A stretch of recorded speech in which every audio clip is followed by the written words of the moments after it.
and on. So there we go, recording is in progress. So we'll just give it a couple of minutes and then we'll get started on this robot build. If you're building along and you don't have all the parts that we use, we'll talk you through substituting what you've got, at least to get used to some building and some skill sets. So we'll come back in a couple of minutes and get started.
Okay, good morning. We've got a few more participants on the Zoom call right now, so we'll get started. We're sharing the screen now. As I said yesterday, we chose a robot that we were going to build. We do a different build each time. Remember that when we're working on building your robot, there is no solution. So the idea behind the training is to give you ideas within the rules and the guidelines, okay, to look at different types of robots, different solutions. It's not just about world skills. It is very important, but you need to remember that the competition is designed to be the ends to the mean. So the mean, or the idea here, is to get you training in mobile robotics to get you a pool of people with good skill sets so that you can choose your competitors from a large pool. So that's very, very important. So this is what we call the X-Drive robot that we have up on the screen. It's built with our component parts. And then just like the rules for World Skills, we have some sheet cut material, okay?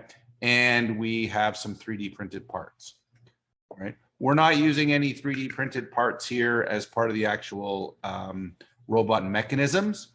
We are generally using them to hold things. So we've got a 3D printed part that we created to hold the electrical panel, the control panel, and we have a 3D printed part to hold the battery, right? And you can adjust the designs or do whatever you'd like. There is some sheet stock as well. That's to both mount the control. So we're going to mount the Titan and the VMX using that sheet stock. And it's also going to provide us with some extra stability and strength on the robot. Today, we're going to use polycarbonate in our robot build. The sample robot that we showed you yesterday, we used some, I believe it's cherry plywood. Okay, so some thin cherry plywood, just because we thought we'd make that a wonderful presentation robot. And we had a sheet of plywood kicking around, right? The robot build for us is going to start, believe it or not, with the top portion of the robot and some preparation assembly. Right? So the first thing that we're going to do today is we use, we'll just flip back over. It's hit 2. Switch to. So what we're going to do today is we're going to start by getting together 4 of our Omni wheels. Okay. So we're using the 76260 Omni wheel with the integrated 6mm hub. So that comes in a kit that comes in one package like this, all sealed up. So you are going to need to get your 4 Omni wheels together when you are going to work. When you unpack that Omni wheel, you can slide that out. So you get the Omni wheel, and inside of it, you will get the integrated 6mm hub. All right. We are going to use one of our new products today in this build, but that integrated hub, when you get it, if you don't have what I have, it's going to have your 2 4mm set screws, okay, that are going to have to go into the hub portion. As I explained to people, the easiest way to do a set screw is to take the set screw and put it on the end of an Allen wrench or an Allen key, okay, and then use that to screw that in, right, and to get that set. It's also recommended to use Loctite. Yes. So it would also be recommended if you're going to use these to use Loctite. We use blue Loctite for this. So there are a lot of different kinds of Loctite. Do not use red because that's designed to be very difficult to remove. So we use blue Loctite on our screens or blue thread locker as we call it. And you know what we'll do later is we'll grab some. I know there's some behind my desk and we'll put that on. It's just easier this way because I find that with chunky fingers, because I have chunky fingers, with small set screws, it's very difficult for me to get those screws lined up. But if I put them on the end of the Allen key, all right, then I can look at that hole even without my glasses on, and I can put that in and I can slide that onto the integrated shaft hub. Okay. So these hubs, the instructions are posted on the CAD model on the website, how to put them together. Okay. They would fit through the inside. The cap will go on. In fact, I'll go the right way here. All right. The cap will go on. Okay. And then the other socket-headed cap screw would go in to secure the wheel. All right. So that you can get that. The one thing about these hubs is remember that you've got to put the hub onto the shaft, okay, and secure this onto the shaft before you mount the wheel, right? If you don't, you will not have access to tighten those set screws. So you want to make sure these are on and they're working and they're tested fine. The simple other reason behind this is that if I have a robot and I don't want to drive it around, I can simply take the wheels off and then I can flip the robot and I can power it and turn these and I don't have to worry about the wheels spinning. So it's kind of handy for testing pieces. So I'm just going to take this and put it back in so I don't lose it. All right. And I'll hand it back to James. Should have put it back in the bag, and away we go. All right. We're going to use in our robot build today something called the enhanced wheel hub kit. Right. So this is the enhanced wheel hub kit. It is available. What this is, it's part number 76291. Right. And it'll come as a single unit with the wheel hub and the D shaft on it. And it will come with some socket headed cap screws, okay, and some nylock nuts as well, all in one pack. There are longer socket headed cap screws, okay. These are the ones that are for mechano wheels. There's a medium sized set of socket headed cap screws. These are what we're going to use for the Omni wheels. There's some small socket headed cap screws, and these are used for the clamp hubs themselves when we put them together. So I'll get these out. I'm going to lay them all out so that I've got them. Like I said, we're not going to use the very, very long ones here. So I'm going to take those long ones and I'm going to set them aside. All right. All right. And we'll go back to the hub. Now, this hub is designed to be an all clamp around the shaft. It does not use a set screw. Okay. So the two,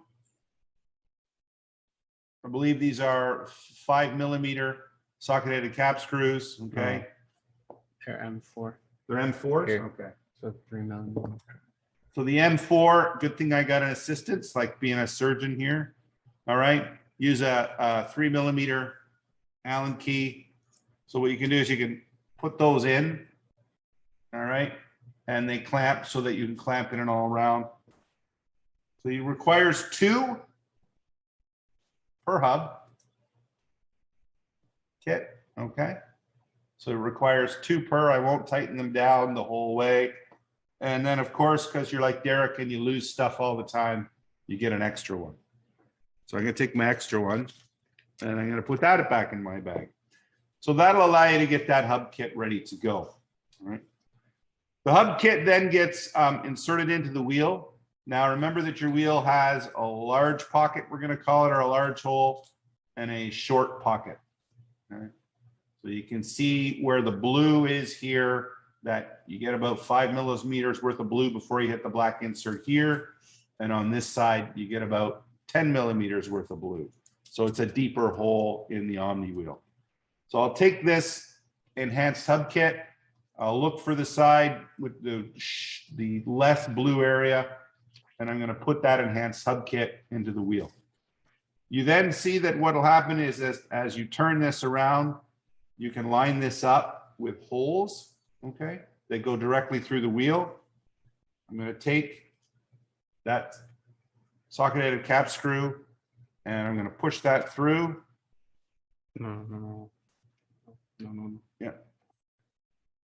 Here, go the other way. Goes through there.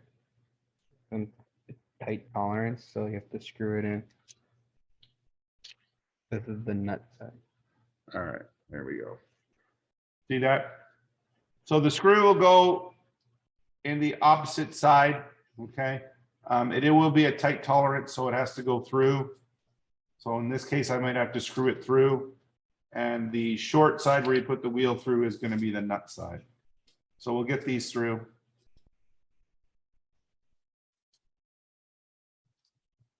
There's the 4. Put it there. There it is. All right. We'll go through or just go, it touches the Yeah. hole. When you can put the nylon on. Get this through. All right. So it'll come through on the other side. We're going to get that to where it just slightly comes through. All right. And then we are going to use a nylock nut on this side.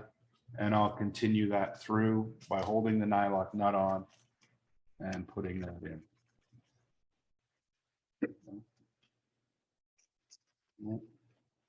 So we use those nylocks in order to lock that in so that we don't have any difficulty with it. I'm going to take an 8mm wrench and then I can tighten this on. All right.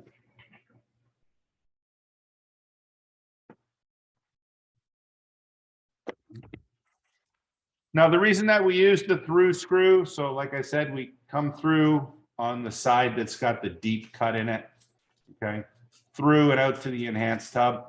And the real idea behind using that screw with that nylock nut, rather than just putting the screw through the hub, is for enhanced strength, because the wheels are going to be under a lot of stress, and we do not want those wheels to pull apart. Okay? Now, I have not snugged up this nylock nut yet. All right. What I'm going to do is I'm going to run the next one through.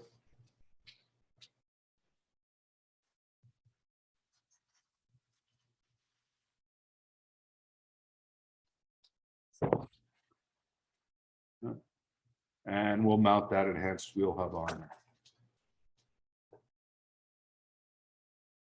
there. Like I said, when you're going to put that nylock nut on, just bring it through a little bit. It'll be easier for you to then take that nut, hold it on, and then screw that in, right? And because it is nylock, you're not going to be able to hold it with your hands. So you will have to use a wrench on there, right? And snug that through. It should be tight. It should be hard to turn because we do not want that coming apart when the robot is moving, right? And one more time, we'll snug through this side.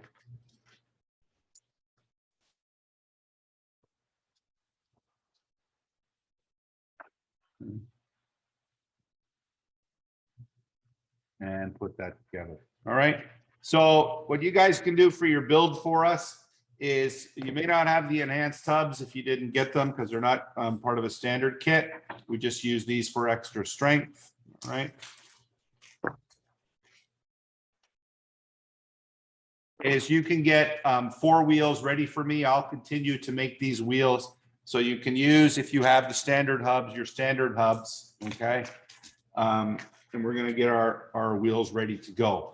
Please don't tighten these up, because remember that if you're using the standard hubs, you do need access to that set screw. So you will have to take the wheels off and put the wheels back on in order to set up that set screw. All right. But get your wheels ready to mount.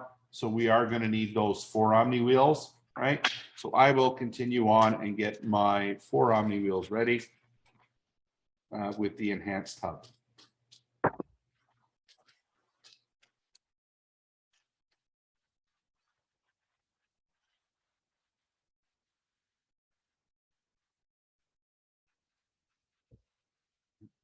So like I said, once it comes through a little bit, I'll put that extra nylock on, and then we'll tighten it up. I can start doing that if you want to go to the next stage. All right.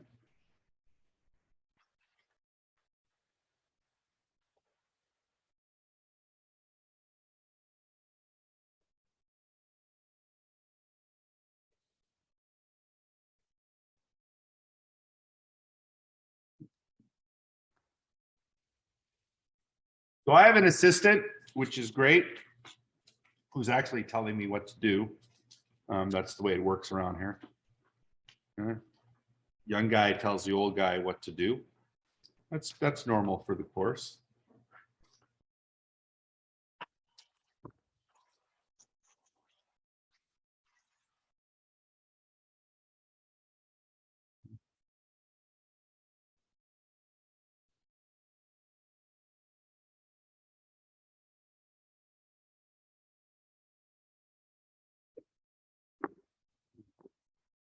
So that one's done, and you can see that it's pretty strong. You're not going to be able to pry that off and move that. That wheel is not going to come loose.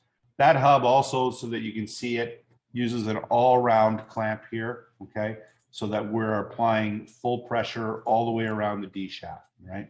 So as opposed to just using the set screw, this gives us an enhanced ability to lock upon the wheel, right? So that's the 76291 enhanced wheel hub kit that we've got right here. can see it's on there and it's put together. When that does go onto a shaft, you got a shaft there? No. Okay, we'll show you in a minute. You'll go on the shaft and then you'll tighten it using these two socket-headed cap screws. There is a slit cut in it here so that you can see it, so that you get even pressure on the D shaft going forward. Okay? So we are going to need 4 wheels.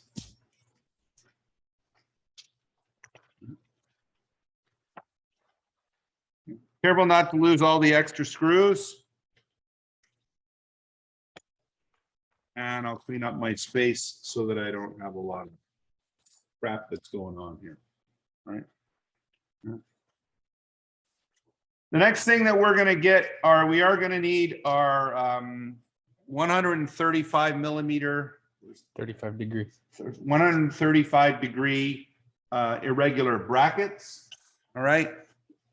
For our build, we are going to need 8 of these brackets. Okay. So this is a 135 degree bracket. Okay. They do come in a 2-pack. So you will need 4 2-packs when we're going to do this build. And that's part number 76082-2. Right. So I'm going to get these out and I'll get them together, and I'm going to put mine together in their pairs. Right. So that I can know that I can use each one of those 2 pairs and get them out.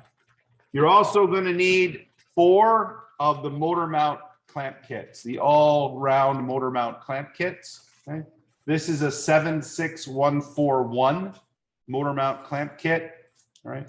So this is one that clamps completely around the shaft of the motor. So the clamp kit is going to come in the box. And then you'll use standard fasteners, okay, to put this clamp kit together. It has 2 sets of mounting holes on the bottom. And then on the top, when the motor clamps over, so this clamp kit will take that motor shaft and it'll sit in. And then there's a piece that goes over the top, and then that'll clamp in with standard socket-headed cap screws. Okay? So we'll need 4 of these motor mount kits as well. We don't need the motors just yet. So like I said, you'll need 4 packs of the 76082-2, the 135 degree bracket. They come in the 2-pack. And you'll need 4 packs of the motor mount clamp kit, 76141. All right.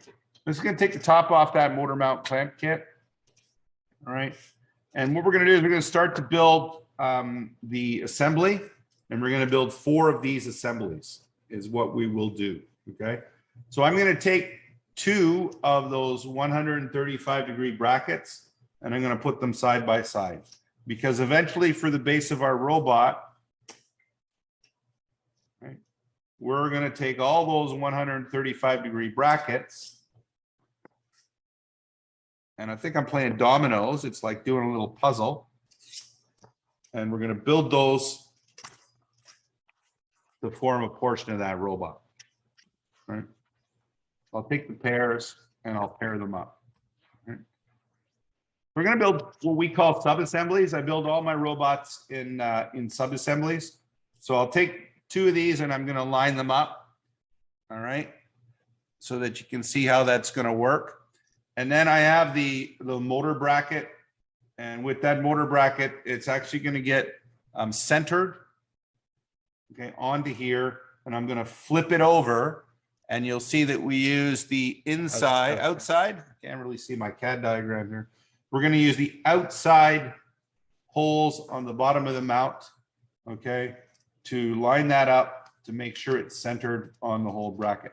What you can do, we're going to try this to make my life easy, is I can actually take this, if I'm going to turn it over this way, line that up this way, and I'll use a couple of the other ones right now as spacers, all right, to keep that all lined up. And when you look at this, you'll just get it all set up so that the holes on the outside, right, are going to line up correctly.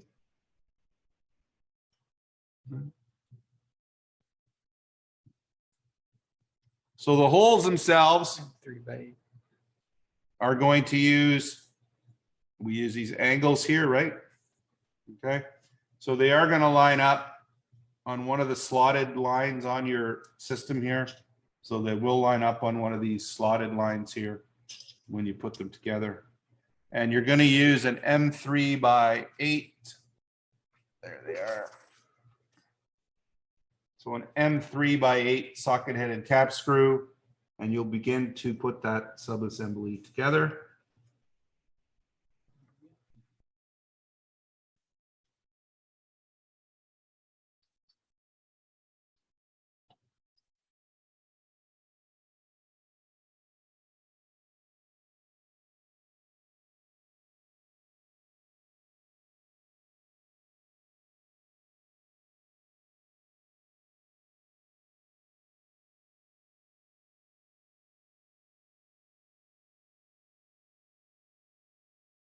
Good.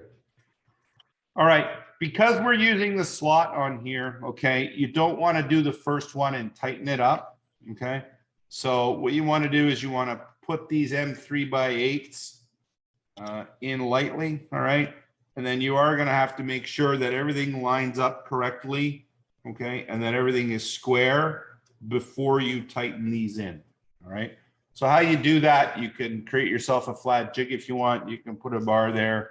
You just want to make sure that everything is square before you put that in and tighten it. Because if you get it off center, because it is a slot, and you try to do one first, this is not going to line up. But if you do all 4, then you can see that you can get it so that it lines up completely. Remember to use M3 by 8, because if you do not use M3 by 8, what will happen is they can come through sometimes and they can interfere with the motor on the other side, all right? So I will just get this all lined up and snugged.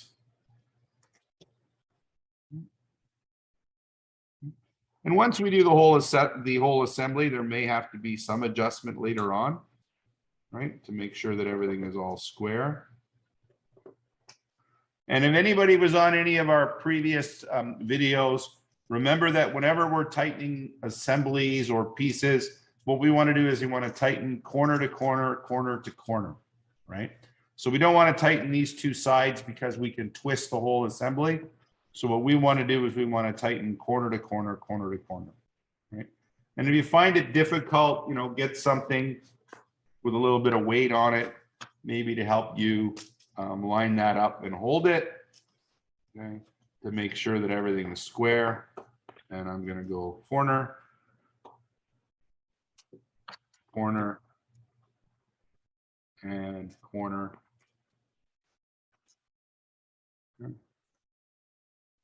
The corner.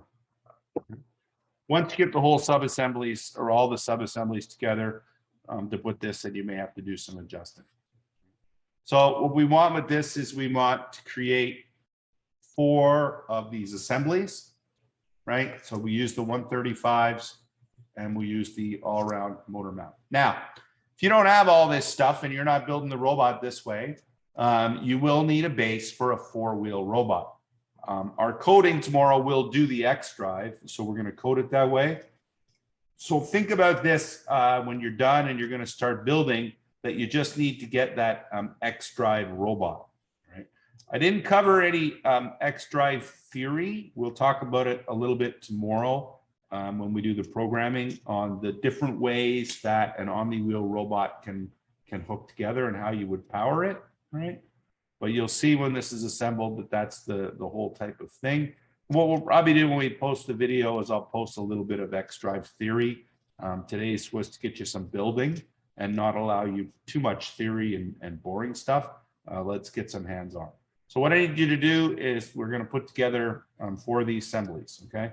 So just remember that you get your 2 135-degree brackets, okay, for each assembly. You get 1 motor mount clip for each assembly, and you are going to use, you're going to make James label his little case with stickers for me. M3 by 8 socket-headed cap screws. This one I'll just start with the first one here. Right, using the 2 slotted outside holes. I won't line it up.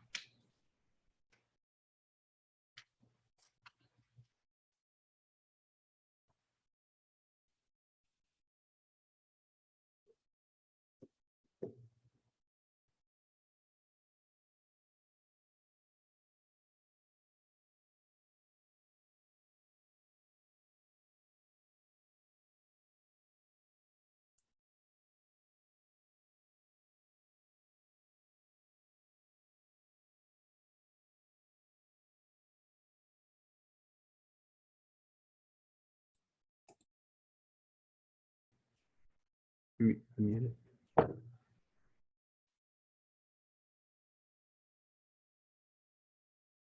Actually, I'm gonna go get a little tool. Derek will be right back. Derek will be right back. Having a sip of coffee and getting a little tool.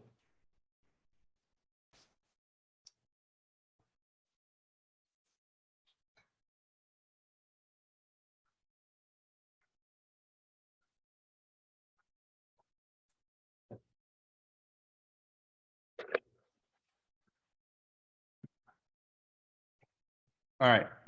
So a couple of things when you're doing this, just to make sure is that, you know, you can go through here and you can square up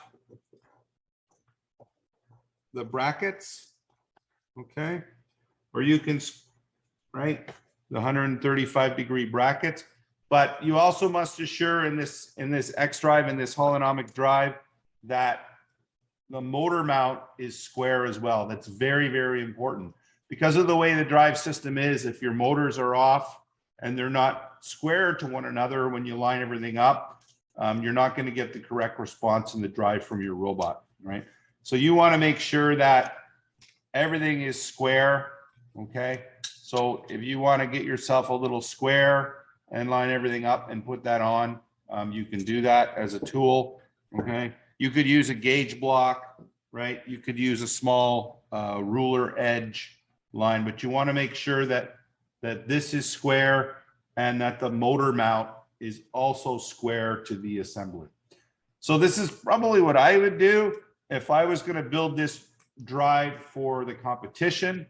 I would create myself some small jigs in my toolbox, things to help me line things up quickly so that I know that I can just, you know, put something on there and make sure that everything is lined up and that everything is completely square to one another. All right. So we can go through here and I could square that and I can adjust it to make sure that that's square. And before I tighten this one, I can adjust that as well to make sure that that's square. So tips and tricks, things that Derek says you should keep in your toolbox, you can keep in the toolbox. And like I said, once the whole frame is assembled, you will have to go through and make sure that everything is all square anyways, right? Remember when tightening, tighten opposite corners first. So corner, corner, corner, corner. That's going to assist you in making sure that everything is completely square. Okay. All right, so I've got 2 done. We'll just go mute and I'll do a couple of more and we'll be ready to go.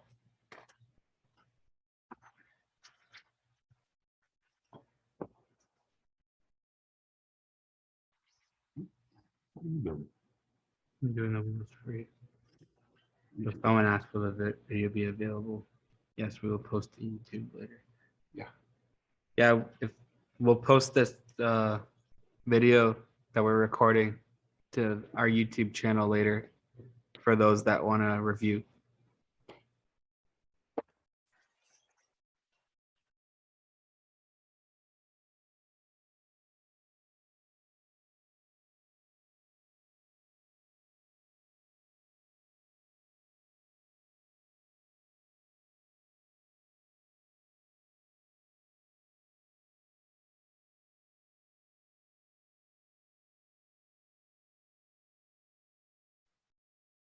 We're not.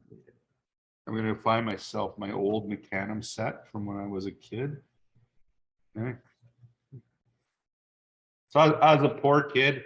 I didn't have a Mecanum set. Mecanum was like this, and it was a UK product. My friend across the road, Jimmy Orwin, whose dad was a very good machinist, he had a Mecanum set. So I used to be able to go over and do all sorts of fun stuff like this and build things. I suppose the modern equivalent is Lego, which now I build all the time. So we're going to get these all lined up. We're going to get these squared up.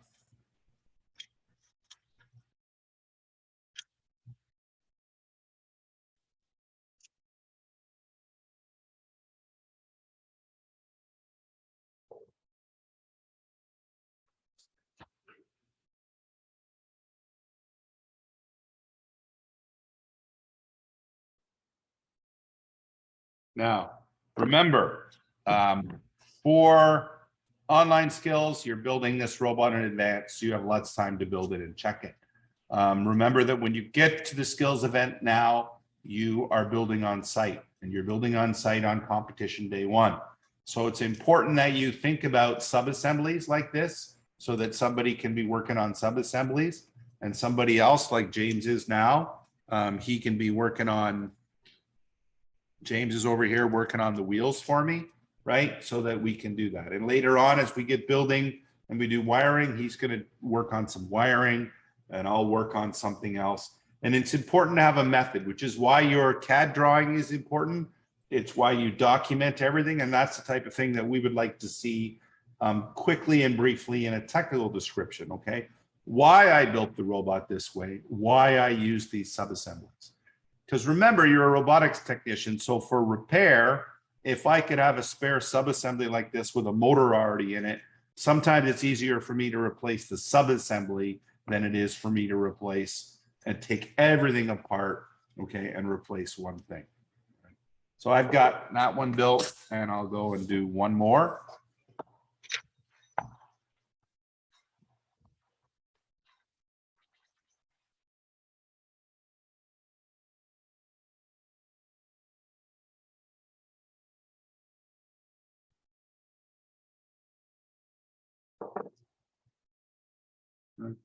Just to show you again, remember that I'm using the slots, okay, so that you can see them. That's the way we're connecting these as we go.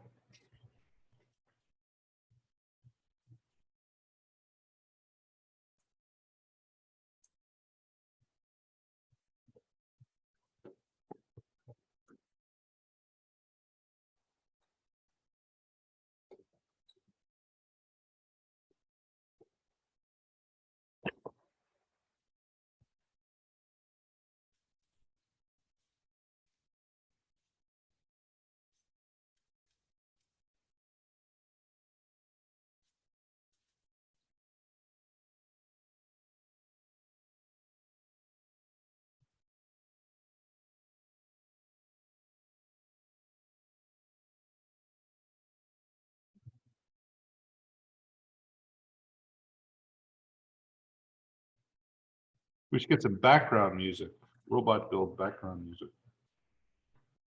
Could I just start singing opera or something? Ah, nice opera. Actually, an area would be better for this.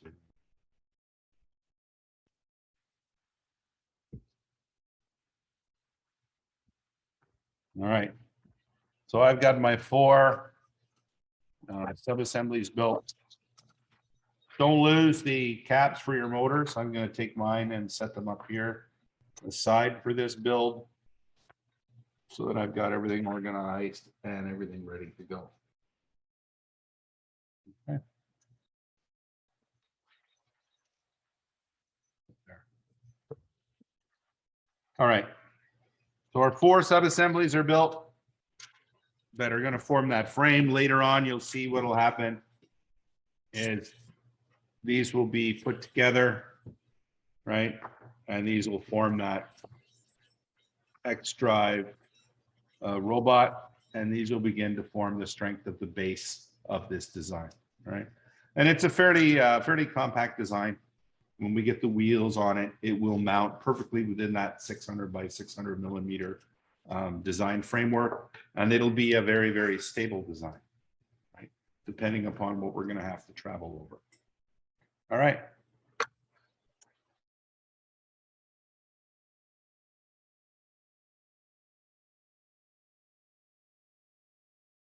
What we'll do is we'll take a little bit of a 5-minute break. We'll get the rest of our parts together. And then what we'll do is we'll explain to you the top stage, okay, of the robot and how we're going to put that together. So we've done part of the base. Now we're going to do that top stage.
Okay, I'm unmuted and I'm back. So we're gonna do the top assembly for this robot design, right? First, so we're gonna mount some of our electronics and get that ready on the top base. Right? So for this one, I've got my Titan Quad motor controller here. I'm just gonna set that aside out of the way. From the CAD file that you were given, there is a base. All right, we cut this base out of clear polycarbonate so that we can see it. This would be part of being able to use your sheet stock. Our little laser cutter that we have here, and because I'm super rich and I don't buy a great big one for James, we designed this so it's one piece in the CAD, but then what we did was we split it down the middle so that we could do it in two pieces. And that also reduces the size of that sheet stock for travel, okay, and for moving, so that I can put that. If you're going to travel with your sheet stock for the competition, remember just to wrap it properly, because on site, right, you won't have the ability to recreate your sheet stock in such a nice manner, right? So if something cracks, or if you crack part of your sheet stock by over tightening, you're going to be without a core component of your robot if you're using that, right? So in your design, you're limited to what can go on the robot, but please make sure that if you have critical component parts to your robot when coming to a competition that are sheet stock, that you have extras available. That doesn't mean you can use extra on the robot, because what you use on the robot is limited, but make sure that you have that sheet stock there, right? So for mine, it's going to line up this way. What I'm going to do is, you'll notice there's this small cutout up here on this design, and all of this was worked so that we could get wiring through in certain locations and so on. And there are the 4 mounting holes here. No, other way. Okay, for the system. You're All right. upside down. Wait a minute, I'm upside down. Oh yeah, okay. Yeah, I'm upside down. James is pretty bright for a guy that played hockey at midnight last night. Okay. Did you score a goal? No, Oh, did you win? no. Oh, you got beat bad then. All right. Okay. So we'll get that lined up. What we're going to do is we're going to get some M3 by 35 millimeter socket headed cap screws. They're the longest ones that you have. All right. And we're going to get some M3 nylock nuts. All right. Which way do you want the Titan mounted? Like that. We're going to mount the Titan this way. Okay. So that this access for this wiring is right here. And that's why that's important for the design that we've got. And I'm going to come up through the bottom, which is also kind of why that's handy on this side. And I'm going to come up through with that Titan. All right. And I'm going to start to run a nylock nut onto here. Right. Now the nylocks, because they have that nylon insert on them, you're not going to be able to thread them in by hand. Okay. I'm going to do the other bottom piece.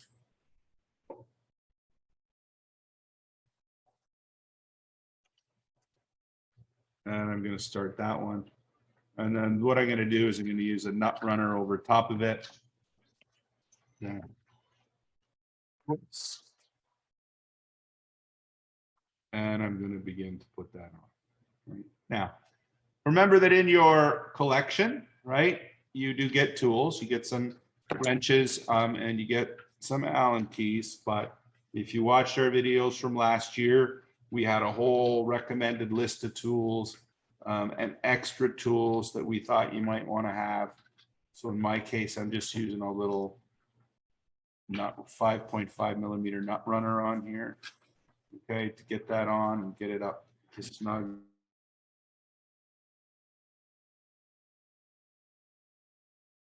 And as per everything, James has reminded me that do not fully tighten everything until everything on the top is assembled, because then you must tighten up. We also cover that on the YouTube channel in lots of videos. When we talk about assembling things, do not tighten them up completely until everything gets squared. Yeah, it's a huge time waste to have to undo everything just to make sure one thing lines up. Right. So I'm gonna I'm going to snug these, but I'm just going to back that off a little bit. And also with your polycarbonate, definitely do not over tighten, okay, because you will crack the polycarbonate.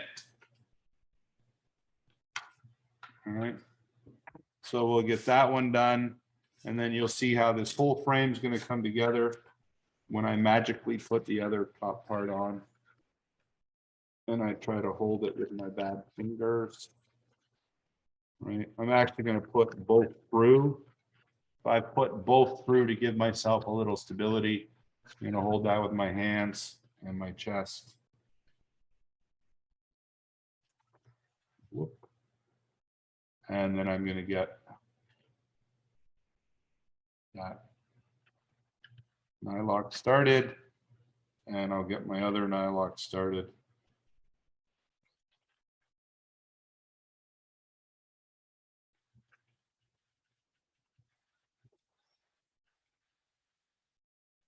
Getting hot, James. I wonder if it's those fancy lights. Shouldn't be. I'm not hot. I'm pretty sure that in some countries right now, it's a lot warmer than it was here this morning. I think where I live, or where I woke up this morning, it was 9 degrees this morning. But it'll warm up.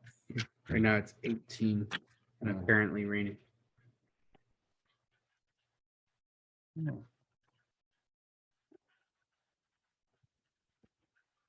All right, so I'll just get this up. I'm just gonna move into the picture here so that you can see it.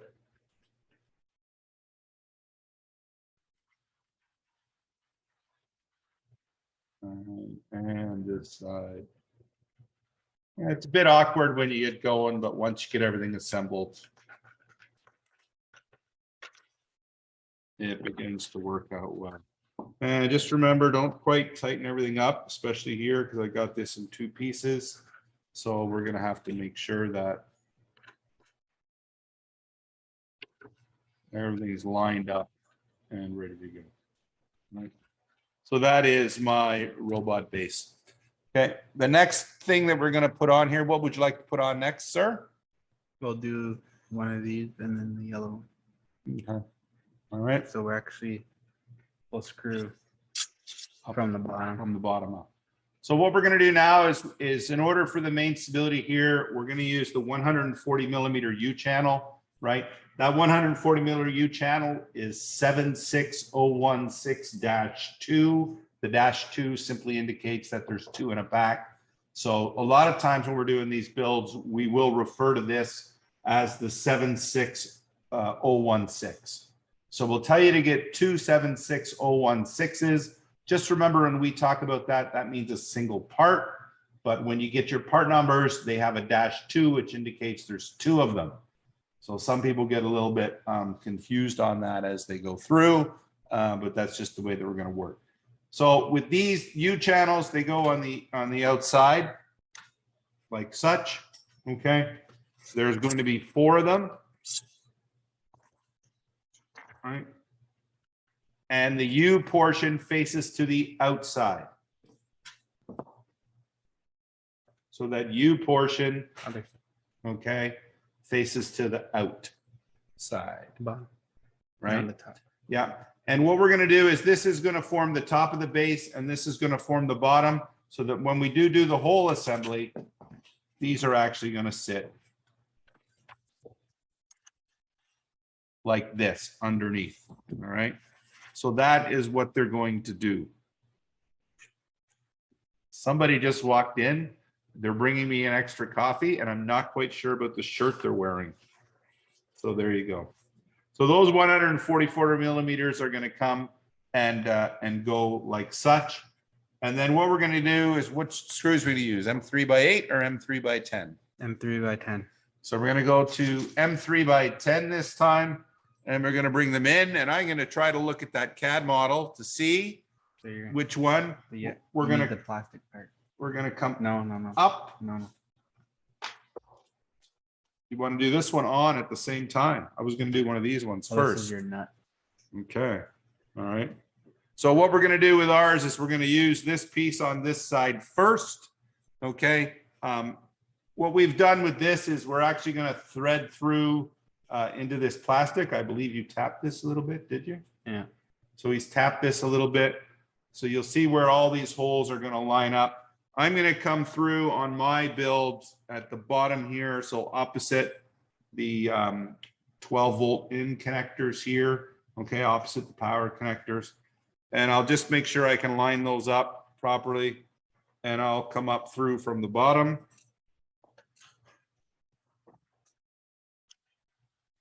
Wants me to do this one first just to make my life supremely difficult. So that I can see which one it is. Well, the main reason for that is because it's split here. We want to do the inside and the outside. Yeah, so he wants to do that because we had to split this model build, okay? So it just makes it a little bit simpler. But we will come up from the outside and get that lined up. All right. And don't worry, I'll get it. I'm not the best guy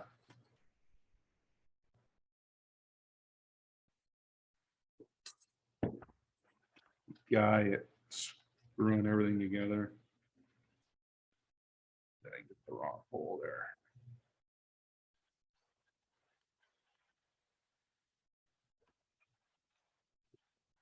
Hard to keep this on camera and actually look at it when I'm doing it. So I might just move it a bit so that I can actually see the holes.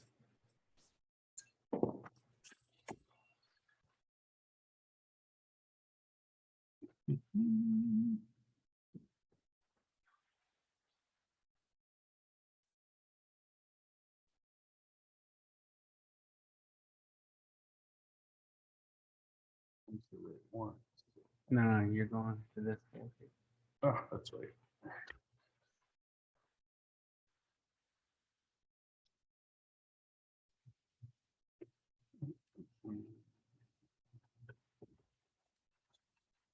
Right there. Right.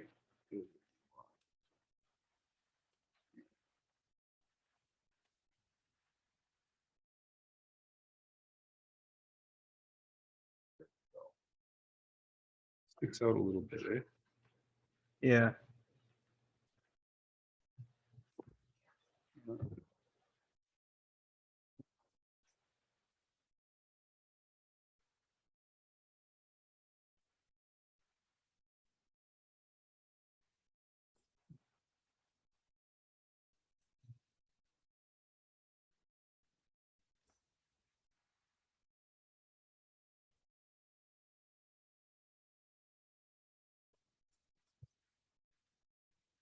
And then we're also going. We're not going to do the inside ones. Just that.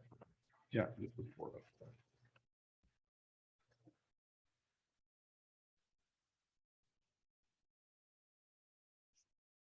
I'm just gonna share my screen so I can show you what we're doing right now. Make it easier to see. So right now we're installing this 3D printed bracket that we made. And we're just doing these 6 screws here. Derek just had a little bit of trouble lining up this screw, but once the one's lined up, everything else will line up. And because this was split down the middle, it's best to do this one, and then we'll do the LiDAR side here too, as then that will constrain the 2 pieces together, and we don't have to worry about it being misaligned anymore.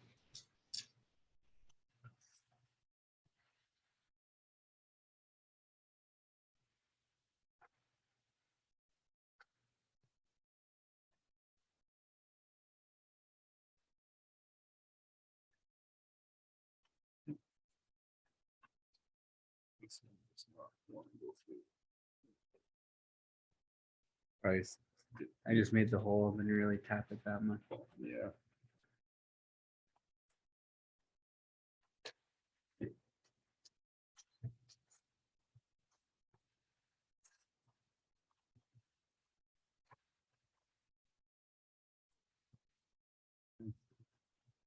Now, when you do these, remember, do not over tighten. Okay. This is, what are we using here? PLA? ABS. ABS plastic. Okay. And this is polycarbonate. So if you do over tighten these, you're going to begin to hear them You could crack both. and you'll crack both. when you're using 3D printed parts. Okay. So I'm being very, very Kind of hear it. careful. I haven't even gone through and tightened it yet. You can still see that it's out. So I'm being very, very careful because we also did not thread those all the way through. So that ABS is actually taking the screw and I can hear it. Okay. So, I mean, it's just a mount. We're going to get some stability from some other pieces as well. And this was our design. So you can come up with any other design that you want. So for instance, for these holes here, maybe what I want to do is put long ones through and then use large washers on either side. Okay. You don't have any washers, but remember, for the competition, fasteners are fasteners. So, you know, we're not restricting fasteners for designs because that part is easy and readily available to get. Okay. So we'll put that one on this side and then we're going to go to the other side. All right. On the other side, we also use standoffs. Okay. 25. And with the other side, what we're going to do is we're going to use standoffs on it. All right, to put that through. So in this case, I've got the 25mm standoffs. Okay, these are part number. I like to show everybody 76182. Right, remember the -12 simply means it's a 12 pack. So in any build instruction or any CAD model, when it tells you to get a standoffs, it'll say to use a 76182. It won't say to use a 76182-12. because that means you would be using 12 of them. All right. So we're going to use these standoffs on the other side. So And I've got a nylock put there. on this side, Yeah. we're using the inside there, and there. These ones here and here. Yeah. Okay. And I'm 3 by 10. 3 by 10. Okay. All right. So on this side, and this is where the CAD model helps really well. All right. What we're going to use is we're going to use the inside here, right? Okay. Okay. So James is going to zoom in. So it is actually the slot that we're using, correct? Yeah. Okay. That those are going to be on. And what I'm going to do is I'm going to The inside of the slot. inside of the slot. Yeah. Well, inside this way. Okay, but I'm not gonna tighten them up anyways. So I'm gonna come through the bottom and I'm gonna use the inside of the slot. Okay, and I'm gonna put those standoffs on here. No, not that side. Just this. Oh. That side's different. Oh yeah, that side's a replacement because of the length of the switch. Yeah, I got it.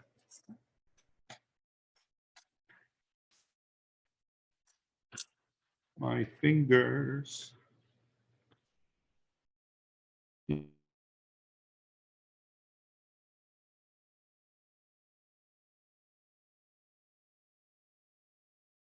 I'm muted. All right, don't worry, we'll get this lined up.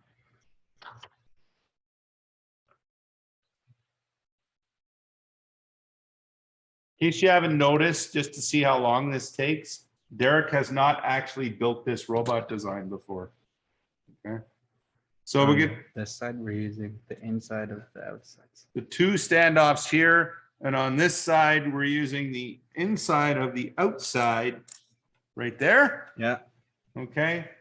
We're using the inside of the outside slot on this one. Okay. And we'll put that standoff on. And it'll be the same thing on the other side. I lost the socket and cap screw.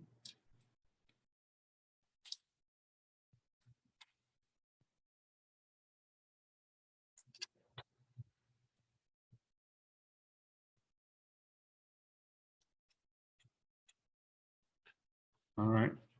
To be able to put those standoffs on. So if Derek can put it down, And you can see how the holes aren't really lined up right now. And that's what we want to correct. That's why you don't tighten everything. Yeah, because we're gonna have to, when we get everything together, adjust that, okay, and line that up. All right. So we will have to correct all that later. So I want to make sure it's not quite snug, right? Because remember, everything's going to have to be perfectly square when we're going to work through that. Okay.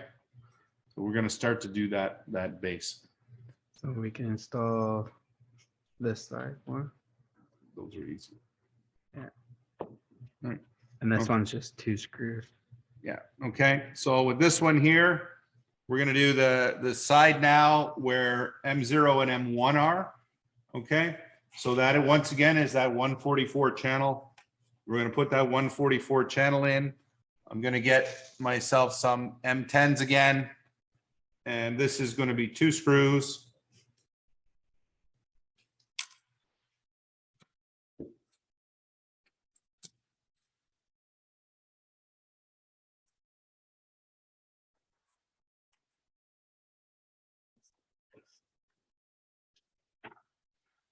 And some Okay. captains. All right. And we're going to use nylock on this as well, or just No, regular just one? cap. It's not essential. Okay. So for these ones here, I'm going to use kept nuts because it's not essential, and I may want to adjust it easier and move it later. So with kept nuts, It's also, we're not using that side right now, but in the future, maybe we want to put a claw or something else that we want to mount there. so we may want to take this piece off and put it on again. So for this one, instead of those nylocks, right? Okay, I'm going to use the kept nuts.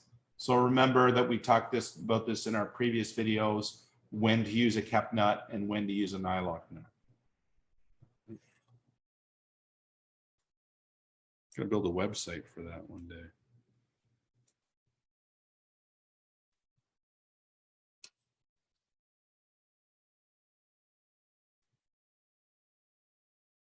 And this one we can tighten because This one, it lines up pretty good.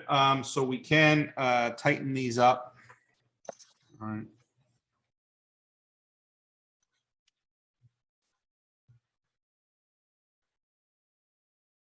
Remember though, because it's polycarbonate, do not over tighten or you will snap the polycarbonate. We have someone here, and it's not me, who does that all the time. All right. So now we got the other side on that robot, and we're going to flip back over to this side. Yep. How exciting. We're going to flip back over to this side. I'm going to turn it, and I'll bet you with this side, we're going to use another piece of 144 channel. Okay. and then the battery mount. And we created a battery mount here. Was designed, this 3D printed files readily available. We'll make sure everybody can get it. So this is just designed for that battery to sit in. If you're like, as James says, Frank and I, we tend to pick these robots up and flip them around. So just be careful, because when this is sitting in, the battery can come out. We're thinking about a design where we can put a little strap in there to hold that battery in for the dummies like Derek that are going to do that. Okay. So this one's actually a bit complicated.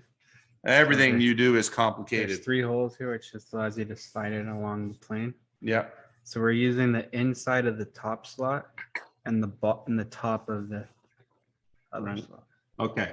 So as James said, there's 3 holes here so that you can slide it if you wanted to move it. All right. So we are going to use our 10 millimeter again, James. Yeah. M3 by 10. Okay. And I'm going to quickly look at that CAD.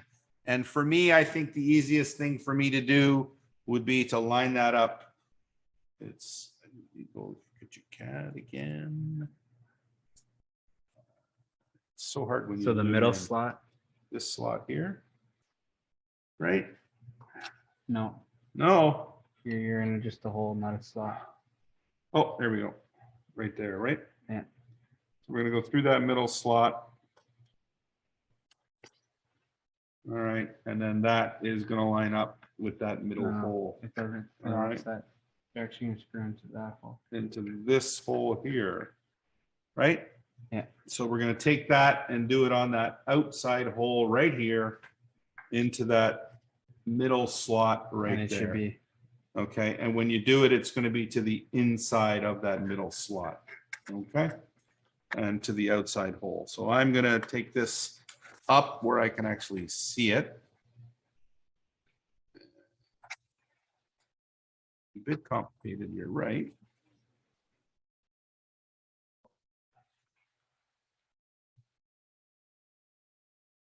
Luckily, we tapped this a little bit so I can get that threaded in. All right. And then I've got to find the hole that lines up correctly on the other side, which I'm sure I can do. Exact same. Right. It's the Oh, yeah. Yeah. Exact same.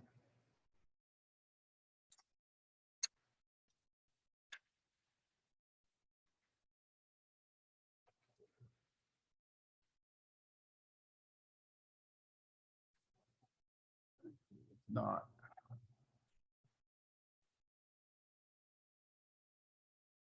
There we go. There we go.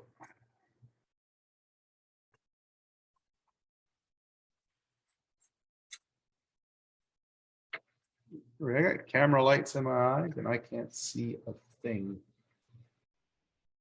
But I got news for you. You muted it? Yeah, because I can tell you right now, it's not the same hole. It doesn't line up quite right. Here. Oh, there it is. There it is.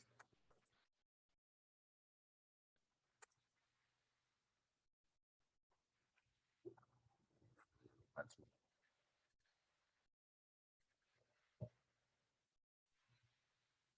No, no. No, you're screwing it down. I got it. I got it. I got it. I got it. I got it. I got it. I got it. It keeps going into the wrong. Okay. Here, you try it. It seems to be not quite right. James is going to try it for me. I'm going to switch copies.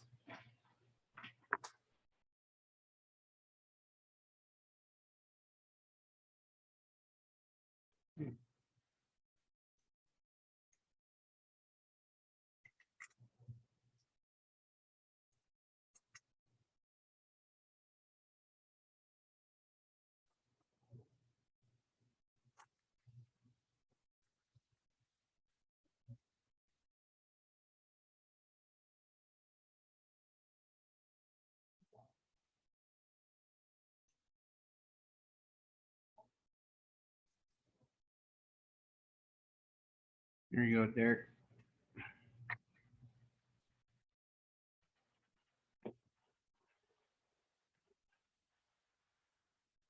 I'll put the other ones in the can.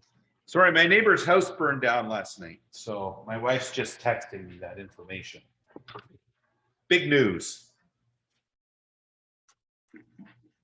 Switch the other camera so they can see us. All right. So he's going to get that lined up. I was just getting some news. One of my neighbor's house burned down last night. So my wife is sending me the information. And luckily it was raining because I live in the woods and it could have started a very, very bad forest fire. Yeah, Derek lives in the middle of nowhere. Quiet. It's nice. Okay.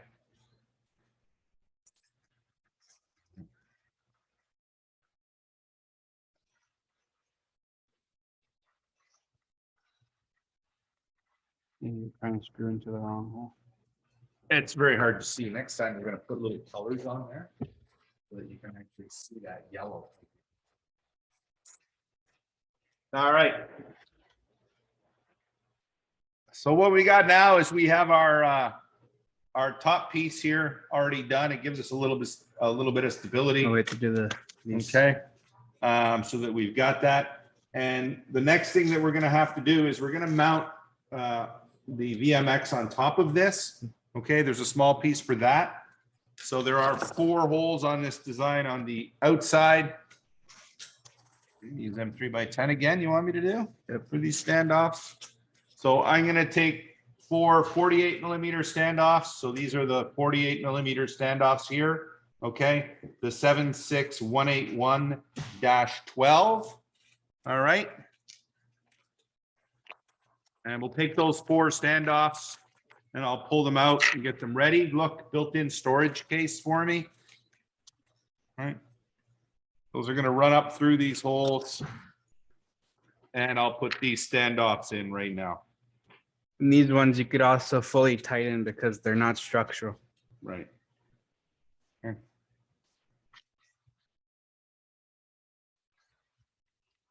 Just remember, do not over tighten on this robot design. You will crack the polycarbonate. All right, there we go. Yell at somebody.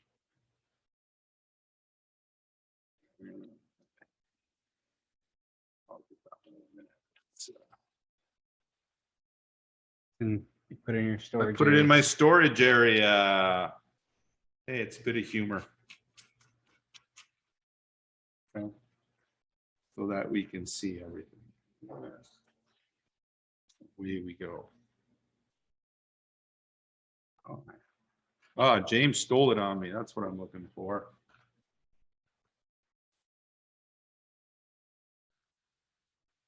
And we're going to tighten that up.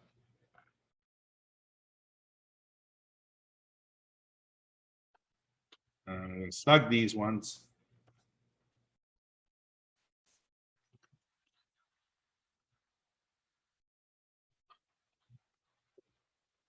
Not everything on the top is assembled for now, so we're going to try to straighten everything out, and then we can fully tighten.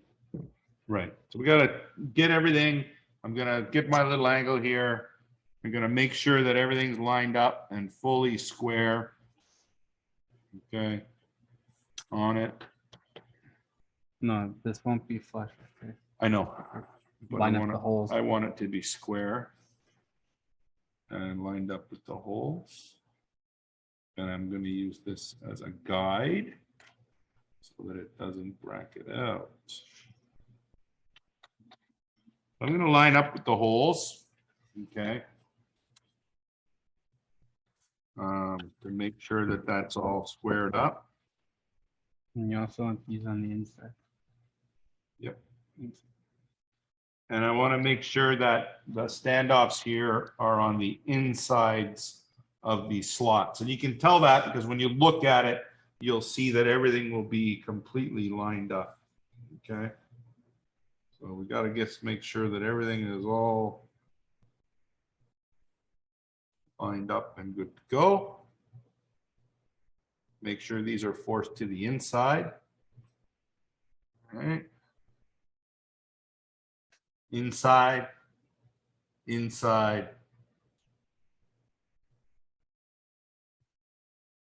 And then we can tighten these up. Okay. And we'll make sure that that's all snug. All right. So you can make sure those ones are lined up. We can go to these ones. I can make sure that these holes are all properly lined up. I may have to loosen these off a little bit.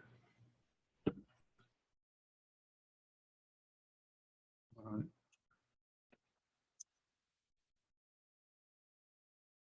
Okay. Remember to line up the holes. Don't try to line up the edges.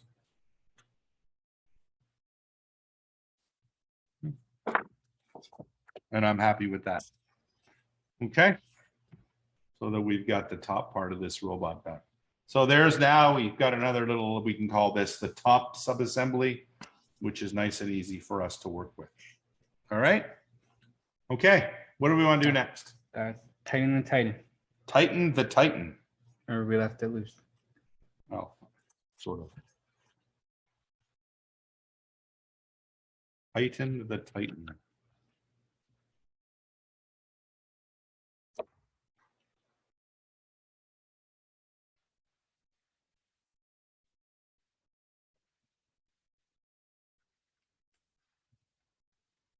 And remember that I'm going to do opposite corners.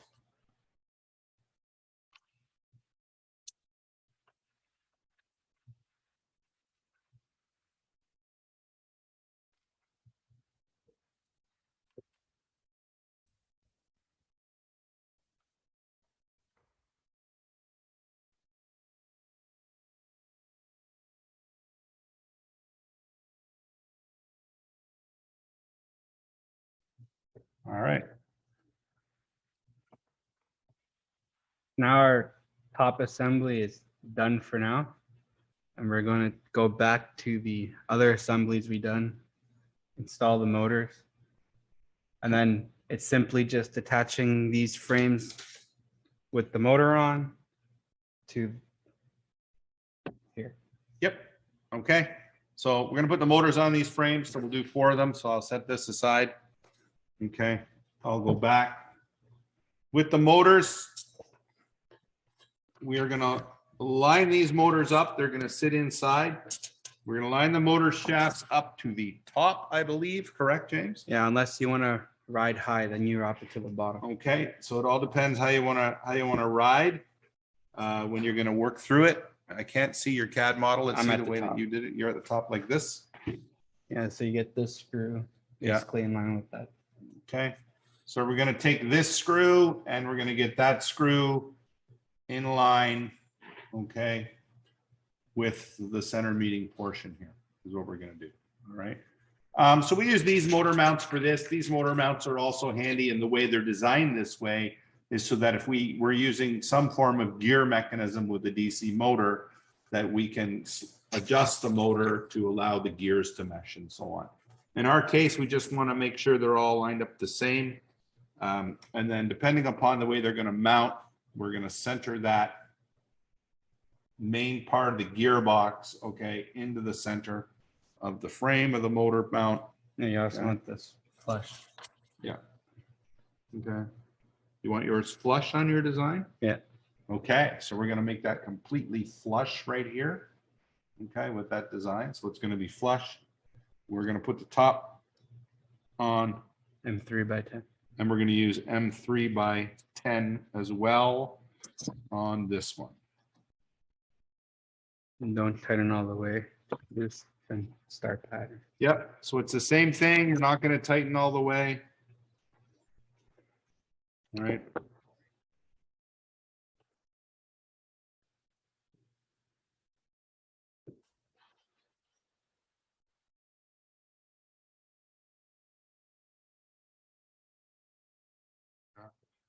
So make sure that everything is still exactly where we want it.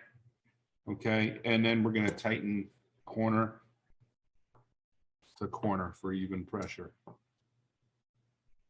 Okay, so corner to corner and corner to corner. There should be no need to over torque these, by the way, no need whatsoever. They're going to fit snug. Yeah. So there's that motor mounted in the motor mount flush here. So we want to do 4 of these, okay, and get those all ready to go with the Maverick motors.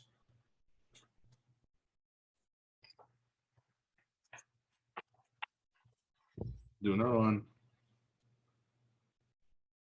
Then I'm going to turn this over to my faithful assistant to finish the job. But I can go and follow up with somebody. All right. Okay. So while you get your motors on, we'll just take a 5-minute break. We'll get this together for you.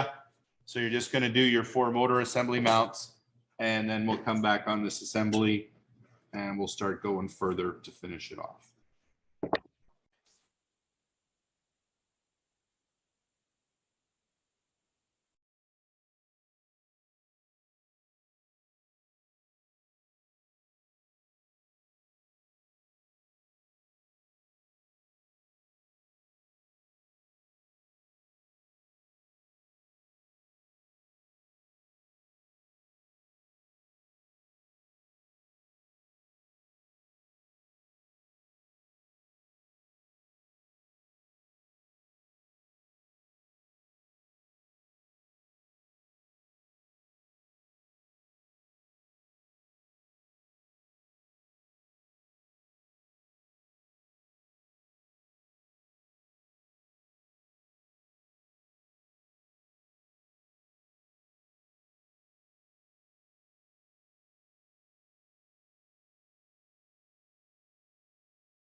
Muted. We are live. Okay, a couple of points, everybody. I hope everybody's still there. We're not getting any chats or comments. So hopefully we're not keeping you awake. You're not asleep, or we are keeping you awake. Just a point about putting the motors on is you want to put that clamp on, and you don't want to tighten up one of these sides or corners first, because what will happen is that clamp, you can see right there, okay, you'll begin to get there it's tight, there it's a gap. It's not going to quite fit flush, but you want to make sure that that's secure. So you want to make sure when you do that, that you're tightening evenly all around. Okay, is what you want to do. So you got to be real careful when you tighten these, okay, in order to get them down flush. So we do a little bit of one, right? Then I'll do a little bit of the opposite one. Then I'll do a little bit of this one, okay? Otherwise, that clamp's going to get all out of sequence and out of whack, and you're not going to get a firm pressure mount all the way along it. It may look tight, but maybe at the back, here, you're not quite getting surface, okay, on the inside of the clamp. So when you do that, just make sure you're tightening it slowly and slowly, opposite corner to opposite corner, okay, so that you get a nice even pressure on the mount. All right. So just a little hint and a little tip and a little trick, okay, so that you get, because remember that we need that surface contact here all the way around in order for that to be nice and firm. So now I got a nice even gap there, okay, and I know I've got good surface contact on that motor mount. All right, we just want to make sure that's good.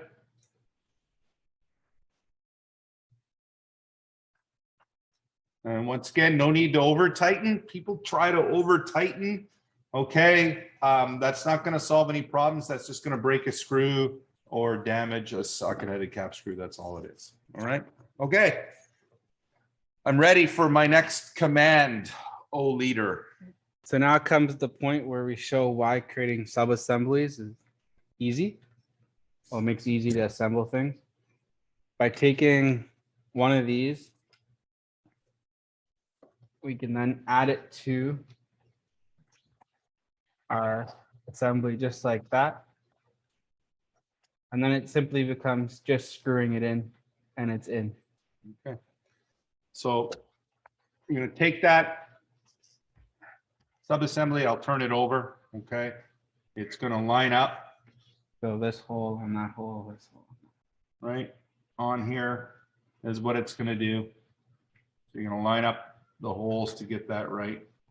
So you'll see that it will square up on there, right? And you'll get your hole patterns lined up, your 4 slot patterns, you see that, are going to line up. Once you get that square, and you're going to put that sub-assembly together. So what you're going to do now is you're going to take these 4 and you're going to put them underneath that sub-assembly. And they will all, when they're done, come in and look like that, and they'll provide the base strength to that robot. To do that, we're just going to use our M10s. M12. Or M12. It's always recommended to use the bigger screw for your drive base.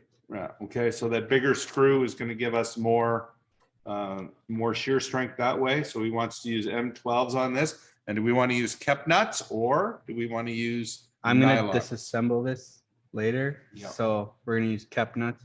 Where on the actual one that we have, we use nylon. Nylons, right. Because once you want your base to be as strong as possible.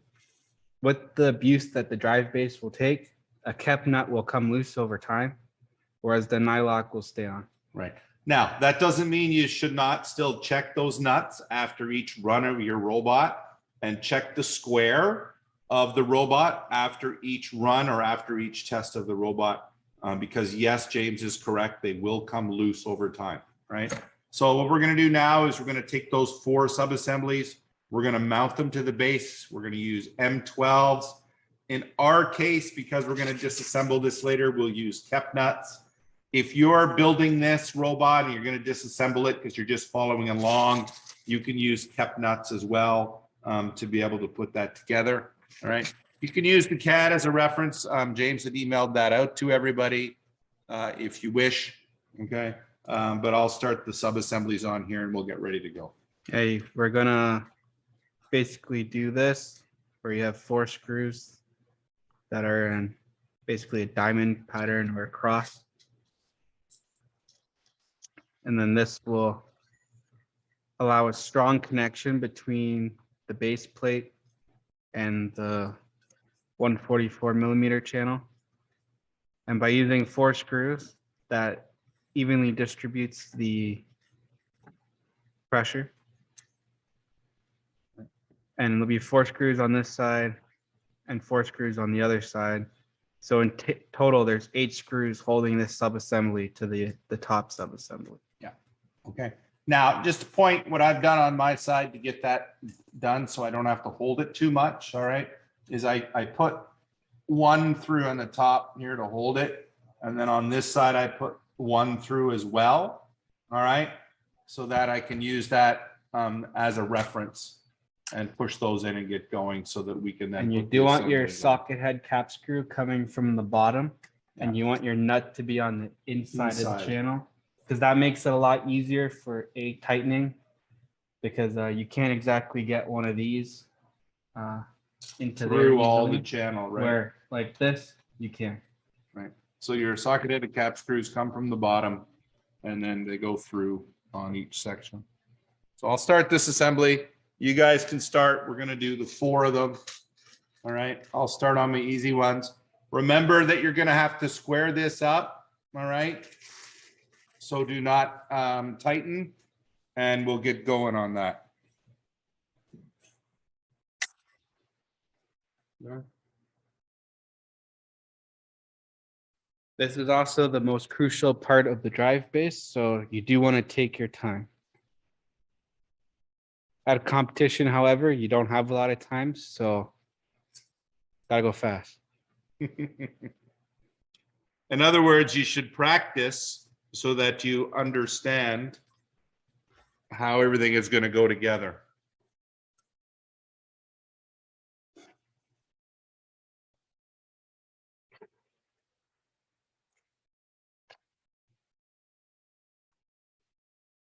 All right, I'm going to leave this for James to continue.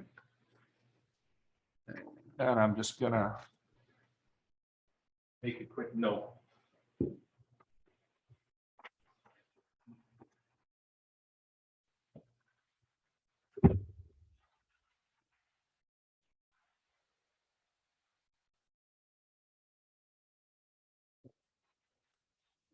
Easy to do, just takes a bit.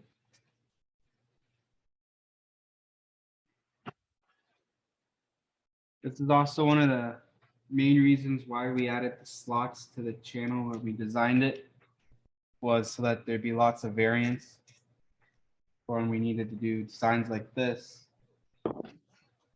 so that it could line up in different ways.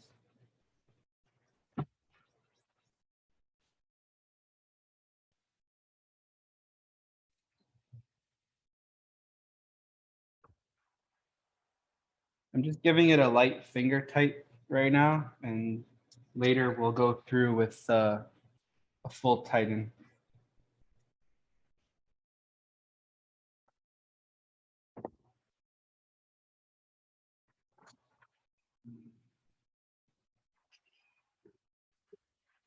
Designs like this was why we made the slots on the first place. Yeah, so that you could move everything and you could square that up.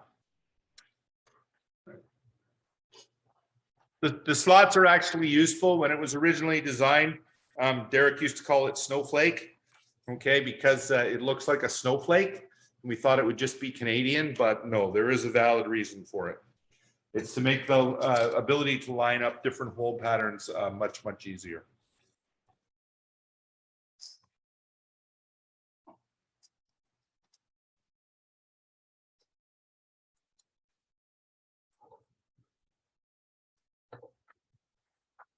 So all of them are a light finger tight.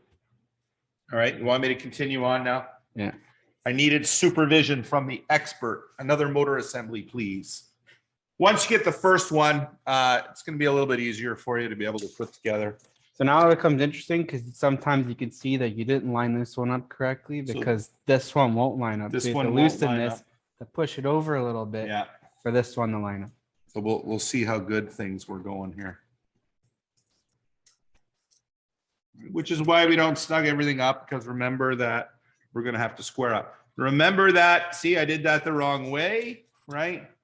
That we want to come this way so that everything gets all lined up and good to go.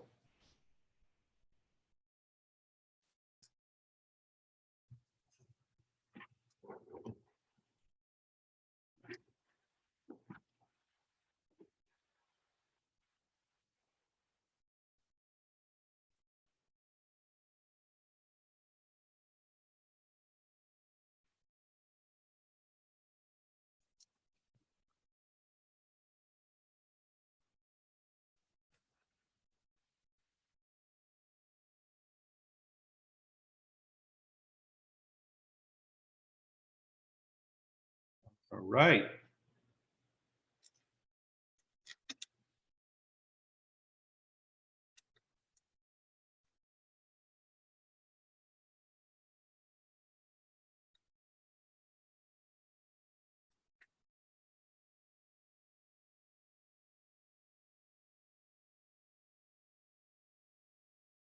And also, if you're like me, you should probably wear your glasses when you do this, because I'm having real trouble seeing the right holes line up. But I get too much glare from the TV studio lights here.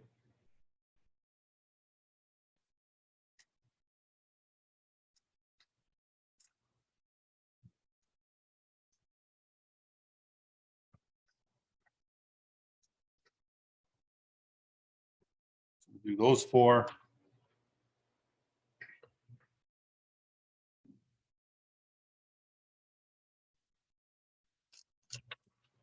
And we'll do these four, and we'll get this sub-assembly done.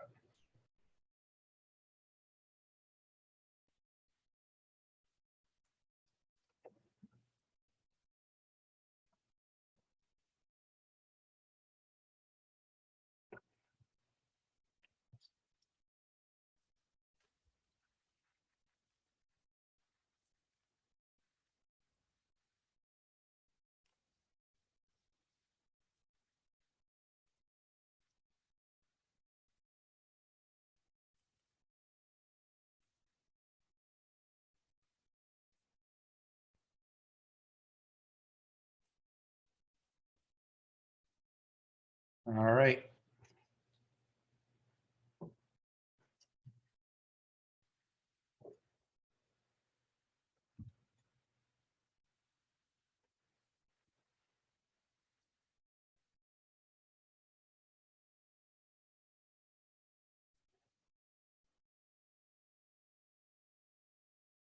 Next, we're moving right along here.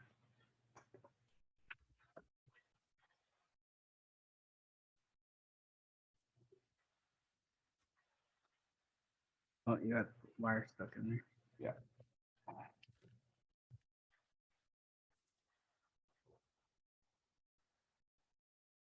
Yeah. As you get down to the fourth one, if it's not quite lined up, it can be a little difficult. So you'll have to move things around a little bit, right? And do a little bit of adjustment.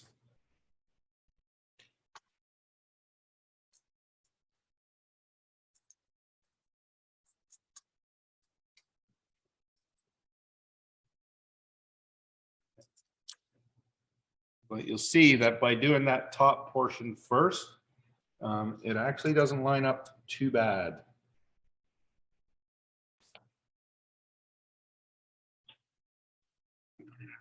My first kept nut on the floor. How's that? Probably soon to be in a second.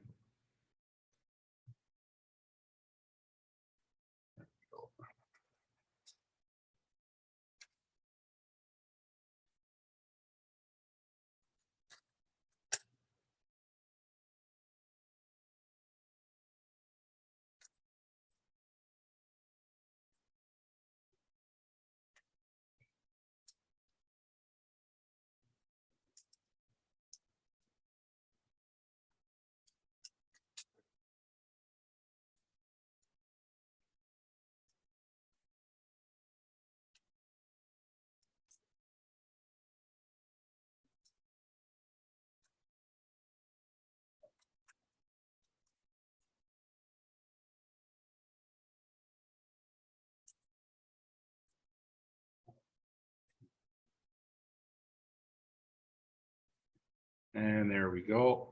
So we're getting there. We'll get everything built.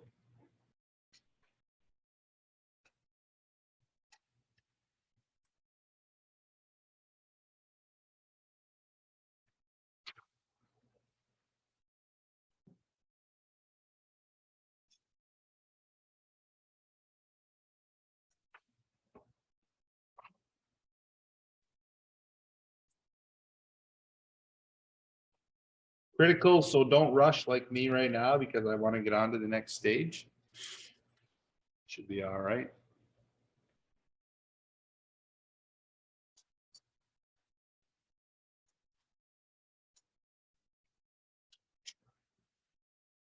What do you think, Derek?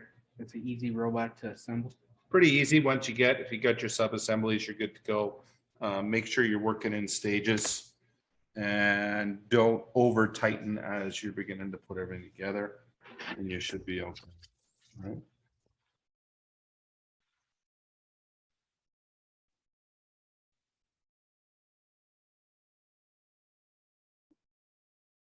Yeah, this main key. Oh no, you're not lined up there. Oh, no, wasn't looking.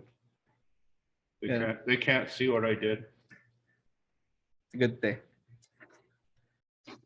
Yeah, one of the main keys of advice we can put on is try to keep the robot as simple as possible, especially to assemble.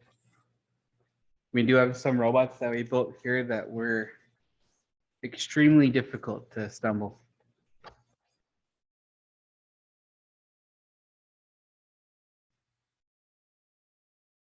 The old KISS principle.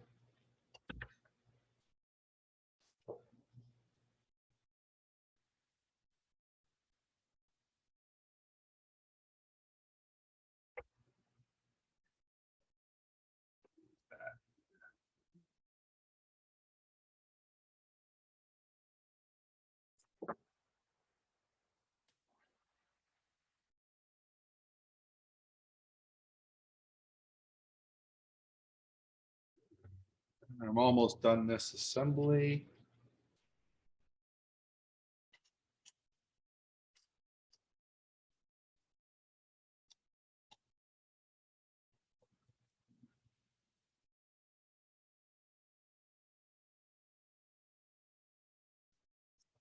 I think I don't have arthritis, James, at my age, or this would be terrible. I'm getting there. I get to wear those braces all the time. Carpal tunnel syndrome. Yeah, one of those small little hand drills to help with it.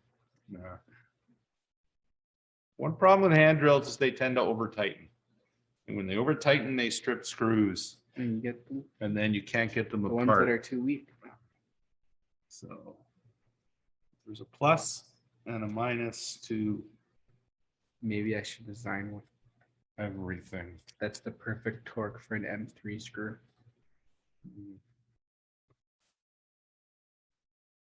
Probably better things to design.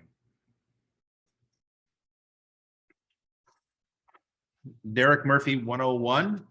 Derek Murphy 101 is the perfect torque right here. We don't need to design anything else. Okay. Built-in torque meter.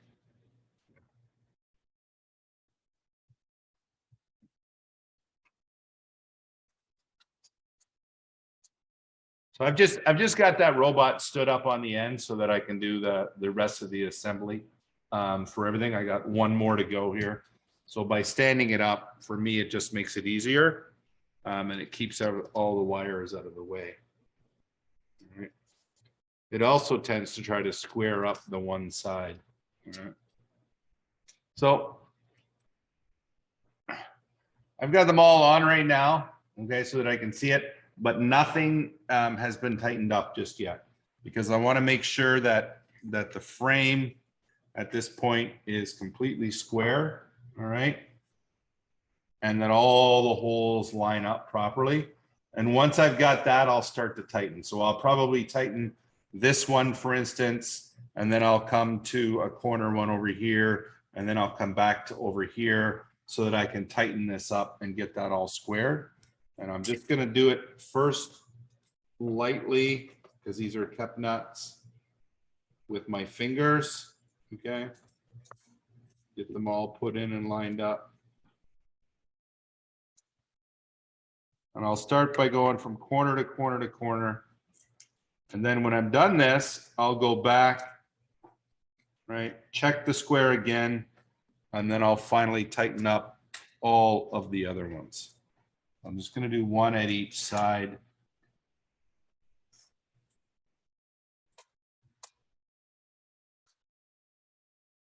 We'll come back over here.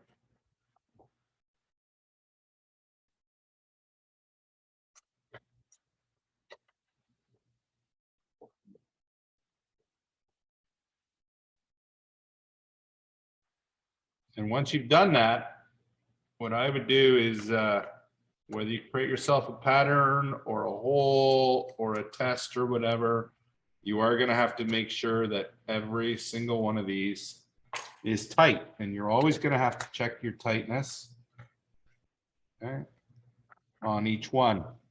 So come up with a checklist or something so that you can make sure that everything's tightened up and properly squared up. You're going to check it after each run. You might not need to have to use the wrench and over tighten them with the kept nut, but you can if you want. I'll put the wrench on this one. All right. What I'm going to do is turn mine to each side, and then I'll get myself a pattern I want to use to go around and make sure that I've got everything snug.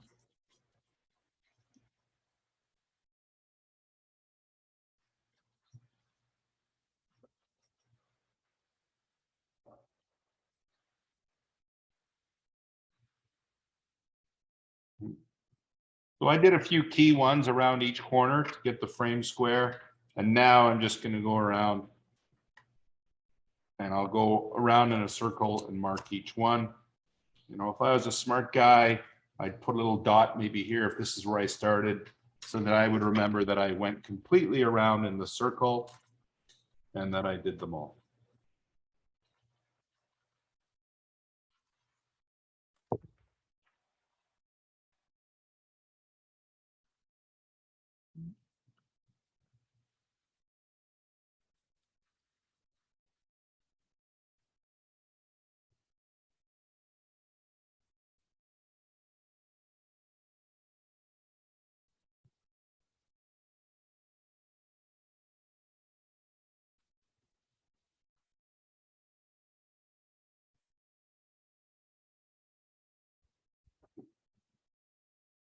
And I should now be back to the start.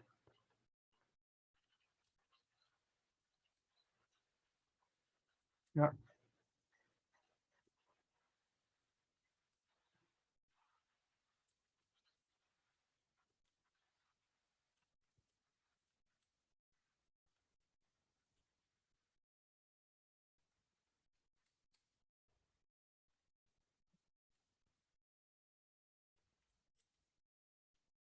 All right. And voila. So now would normally be a good time to route all the motor wires through, wire the motors and the encoders, tape it up so it looks all nice underneath. Yep. But because we're going to disassemble it, we're going to ignore that. Okay. So what he's saying is make sure that you're going to label your motor. So we'll call this M0, M1, M2, M3. I usually write right on the motor or put a little sticker on that motor so that I know which one it is. If you don't want to put it on the motor, put it here, right? It helps in your wiring and it helps in your assembly. So you know M0, M1, M2, M3. The other thing about that is that, you know, you might have run some tests on motors. Not all motors are the same.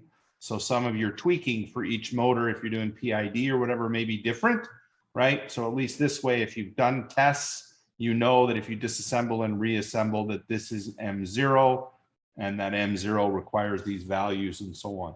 So that's why we had put the holes through here, right? So that I could take everything off from that one wire and I could route through what I needed, okay? And then what I can do is I could wire that up, right? And I can decide which one I want to put and how I want to put that together so we can snap in. I'll do one. M0, we could put our encoder cables in the right way. Okay, so that you can see it. Make sure you've got your Titan guide up, right? Make sure you've got your wiring guide up so that you know and you get the encoder cables done correctly and so on. And make sure that you have some strain relief when you do that wire, because you don't want to bend it and over tighten it so that it can easily pop out. So there must be some strain relief when you are going to work on that. Okay, so you can then put everything together and get the encoder cables in, tighten those up a little bit, put a tie strap on there, and then of course you're going to need to clean up the bottom of your robot as well when you're going to work through everything. What I'm going to do for our purposes right now is I'm just going to take these cables and make sure that they're at least not all twisted up between each motor. So I'll pull each motor out, right? And I'll make sure that everything's cleaned up and tightened out of the way. So the point would be that after I get all that wired up in there, I probably want to we can show this. take these motors and clean them up a little bit. So if we take a look at the bottom of this robot, okay, you'll see that we put little sticky pads in there, right, for the wiring, and then it just cleans that all up nice and easy so that you can do it. This one probably needs to be replaced. It's loose. Yeah. Yeah, it's nice and clean. Okay, so it's nice and clean, but make sure that you don't bundle the wires up because you want to be able to follow those wires, right? So if you have to troubleshoot, you need to be able to see where those wires are going to go. So it's your design. You can do what you want. I could try to run these underneath beforehand like that. So underneath the motor, but it might not fit depending upon the design. And then up through, I could take these so that I could follow them and I could tie strap them to the inside of the channel, right? So I could tie strap them to the inside of the channel here. I could do them like that, tie strap them to the inside of the channel there so that I can then run that up through that hole and make it work. Could also cut them and recrimp them Yeah, the length that you to the length that you want, because there's a standard length so that you've got less wires. I mean, in my case, I could tie strap that to the motor there, right? And then I could tie strap that right there to the frame. Oh, yeah. And Probably that's- not a good that's idea pretty- to tie strap the encoder cable Yeah, to the motor because you because of want the to, magnetic because of the interference. magnetic interference. So you want to keep those separate, right? The motor ones, though, that's They're- fine. Who they're cares fine. about that? Right?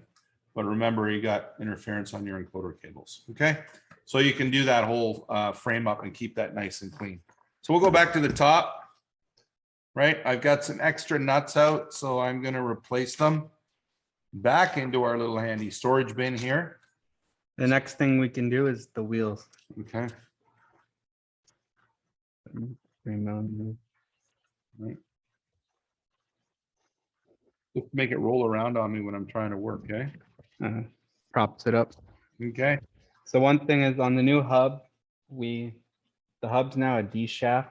The hub's a D shaft on this enhanced hub. So this gets rid of some of the slip with the round bore of the other one. All right. And it also makes it easier to insert it only one way. You can only insert it one way, right?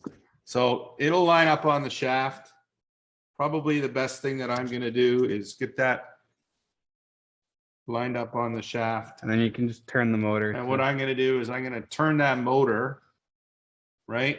So that I can have access to those. And move that. Turn that motor so that I can get access to those socket-headed cap screws from here to be able to tighten them up. All right. And you want them all the way flush to the motor, or that's No, as they far can- as it'll go? Because the motor has a key, Yeah. so you can only go so far. Motor has a key, so you can only go so far. So we can now tighten that enhanced hub. And you really need to crank it. Right. These are big M4 screws, so you can crank that to get a lot of pressure down on that hub so that it doesn't come off. Okay.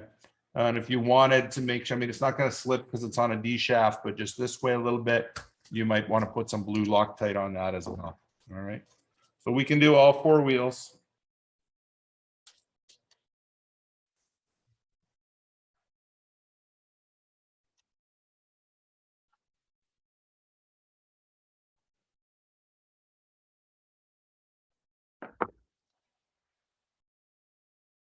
Wheels are awesome.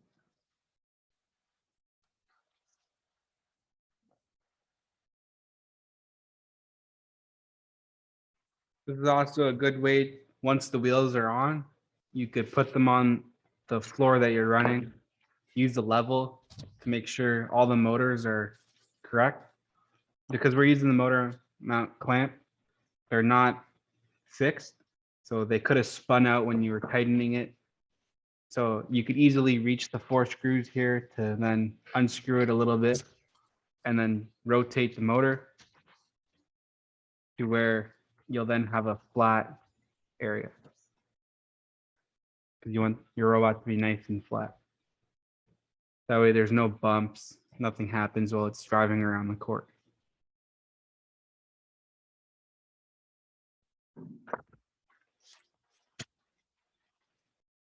Les robots.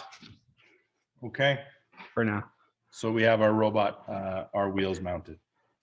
So now we're going to just mount the, so yeah, you'd want to do all your wiring first for the motors, because then that takes care of that. Because once you put the VMX on or the LiDAR, you won't be able to really get access to these ports. So it could become an issue. Right. So also remember that that is a design issue. We keep it compact that way, but also you have to remember that if you do need to get access to the Titan, all right, you need to make sure that you can easily get at any of the design so that you can replace it quickly. Rule number 1 is if something fails, it's going to fail 5 minutes before your run on the court. So you need to be able to replace everything 5 minutes beforehand, right? So that's why it's important to have the wires right there so that you can get them. It's important to be able to have access to this so that you can pop off the top part quickly, replace a Titan quickly, right? Even if you were in a rush and you didn't want to, if you had to do a competition run before repairing, you could just technically set a new Titan down on there, right? And do that. Don't have a lot of failures, but you know, stuff happens. So you want to think about having that ability to be able to get access to things that may cause a problem, you know, within a 5-minute window when you're doing any design. Okay. So on this robot, we, you know, and we have a LiDAR that we're going to mount to it. So there's a frame here to mount that LiDAR on. There's a frame here for the control panel. And then there's our battery on this side. Okay. And 3x8. So the control panel is going to go here on this side. Okay. This control panel has, you've assembled it already, right? It comes pre-assembled. Comes pre-assembled like this so that you got everything there. There are some wiring and wiring connectors that need to be done, right? The way that James has designed this mount for it and 3D printed it, make sure that he can get access to the back side of it, right? So that if he is trying to get access in here and push wires in or pull wires off, he can easily do that, right? So that's the nice thing about it. So I'm going to take that control panel and put that on using M3x8s. Right. So we'll take the control panel. I don't know if he threaded these ones. No, just a little bit. You might have to screw it in. Right. So I'll do, like I said, just like I did before, you'll notice that I'm doing opposite corners, right? Is what I'm doing. And let's just grab. Oh, no, wrong. That's fine.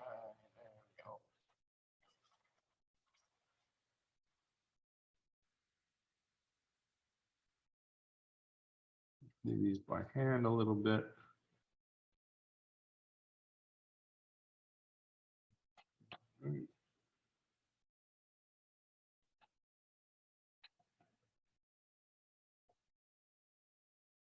Once again, don't over tighten, especially when you're going through. Now, if you're using like ABS here or PLA or whatever, just a little bit of a tip, because these aren't threaded. He started them slight with a tap for the design. But if you're trying to get them to self-thread and you don't want to crack that plastic by going too fast, if you have a little drop of oil, okay, or lubricant, don't get it all over the place, but just a little drop in that hole, believe it or not, it'll help this thread through here a lot easier. All right. It's not too bad with this ABS, but that's just a tip. And I didn't learn that from doing robots. I learned that from mounting coolant systems on my CNC machine, but that's going to help you out, right, as you work through it. One little drop of oil or lubricant, and it'll work out just fine. Right. So I've got that mounted on the robot now. Okay. Can do the LiDAR. All right. So on this robot, we do have LiDAR just to mount. Do we need to mount it for this? Because we're only going to drive around tomorrow, right? No, we'll just show. But just to show you how that works. The first thing, mount this to there. Yeah. And then mount this to there. Yeah. And then we screw this in from the top. Yeah. So this one Out of the way. like that. All right. Okay. So with the LiDAR, we have a little power and data block on this case. And this was simply designed to be put together. Okay. So the data block's going to go on top.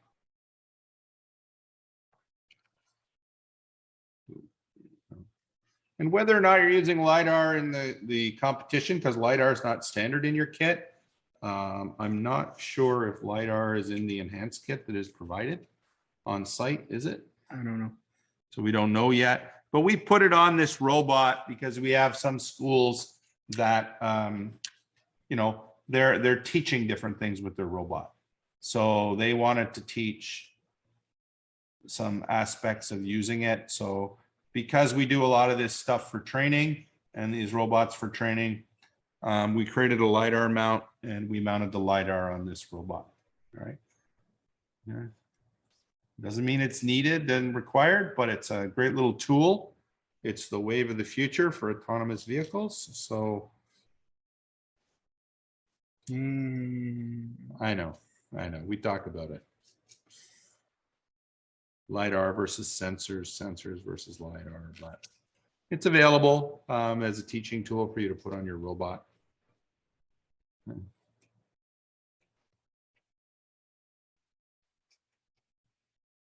All right. So we got the mount on there now. Now we could plug it in as well. Make sure we get the right cable management for the LiDAR.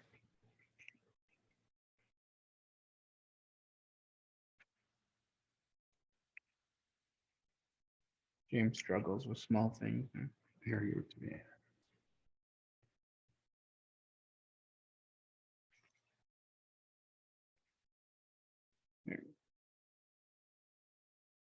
And then this should now. Go away. It's weird. The cable. You're upside down. Yeah, just trying to make it so the cable is Out of the way. yeah. Yeah, it mounts like that. Right. Okay. So we plug that in first. Just wrap. You're not so you're on the camera. plug that in first. Okay. Wrap that around. You don't have one of these probably, right? And then we've got this on a little 3D printed case, right? No, Or is this the way it comes? comes like that. Comes like that. You're not in All right. And we'll just screw that on with 3. And 3x8.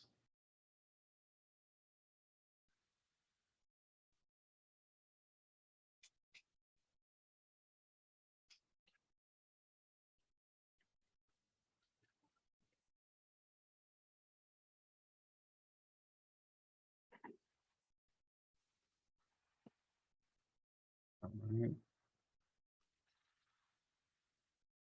Matter which way. Okay, And you and want your USBs to face in. got our USBs. So our USBs here are going to face inwards to the control. All right, and then we'll just mount that on top of the standoffs.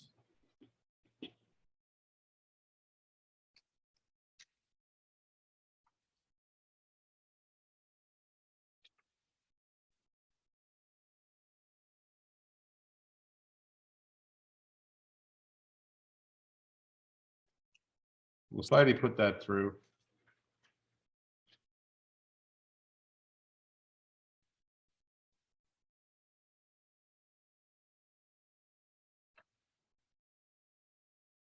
And opposite corner. Yeah.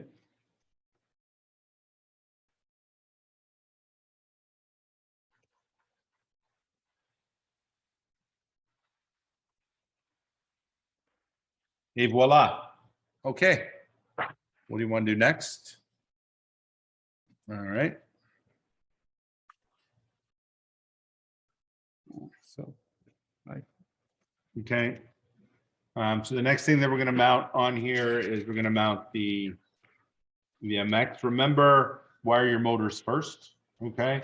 But also remember that if you need to get in there, this can be popped off quickly, right? And if you need access to anything. You notice the way this is designed is that we have access here to the fuses, okay? And we do have easy access to the CAN cable, right? And we can see the status lights as well for everything because they're on the outside.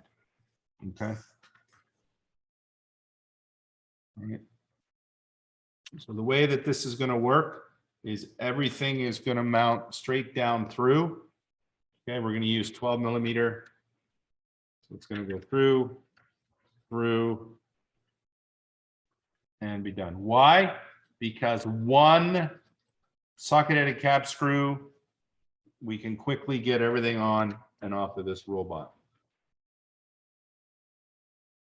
Right, I'm not messing with kept nuts. I'm not having to take 4 or 5 off in order to get that mounted on there. It's just quick and easy.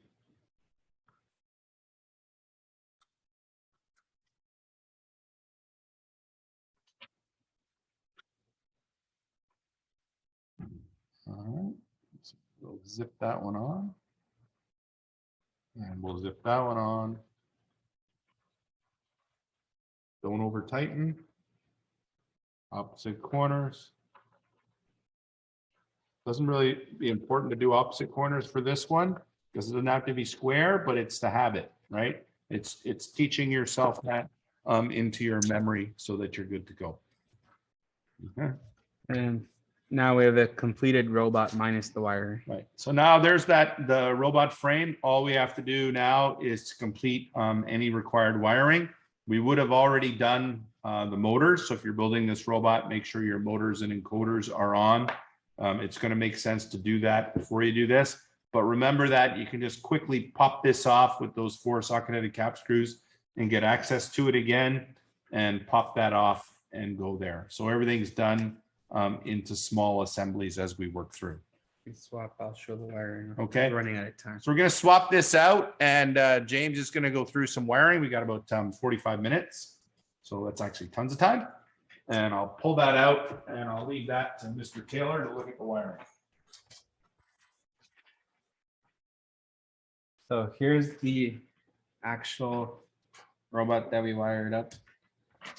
You see we have the CAN bus cable. We used ferrules to make sure that the connection is pretty strong and secure. It is recommended to use ferrules on here. The reason for that is you're not going bare wire into the connector, which makes it a lot stronger connection, and there's no chance of a crosstalk between the loose wire touching the other side. And then this just shortly route into there, which also has ferrules. So it's a nice short connection. You can see the motor cables were put in with a little bit of strain relief and then zip tied to keep it nice and tidy. These are the 2 USB cables for the LiDAR. The USB 3 is for the data, and then the other one is for power. Although it doesn't matter which port you plug it into, because the LiDAR doesn't actually use the USB 3 protocol.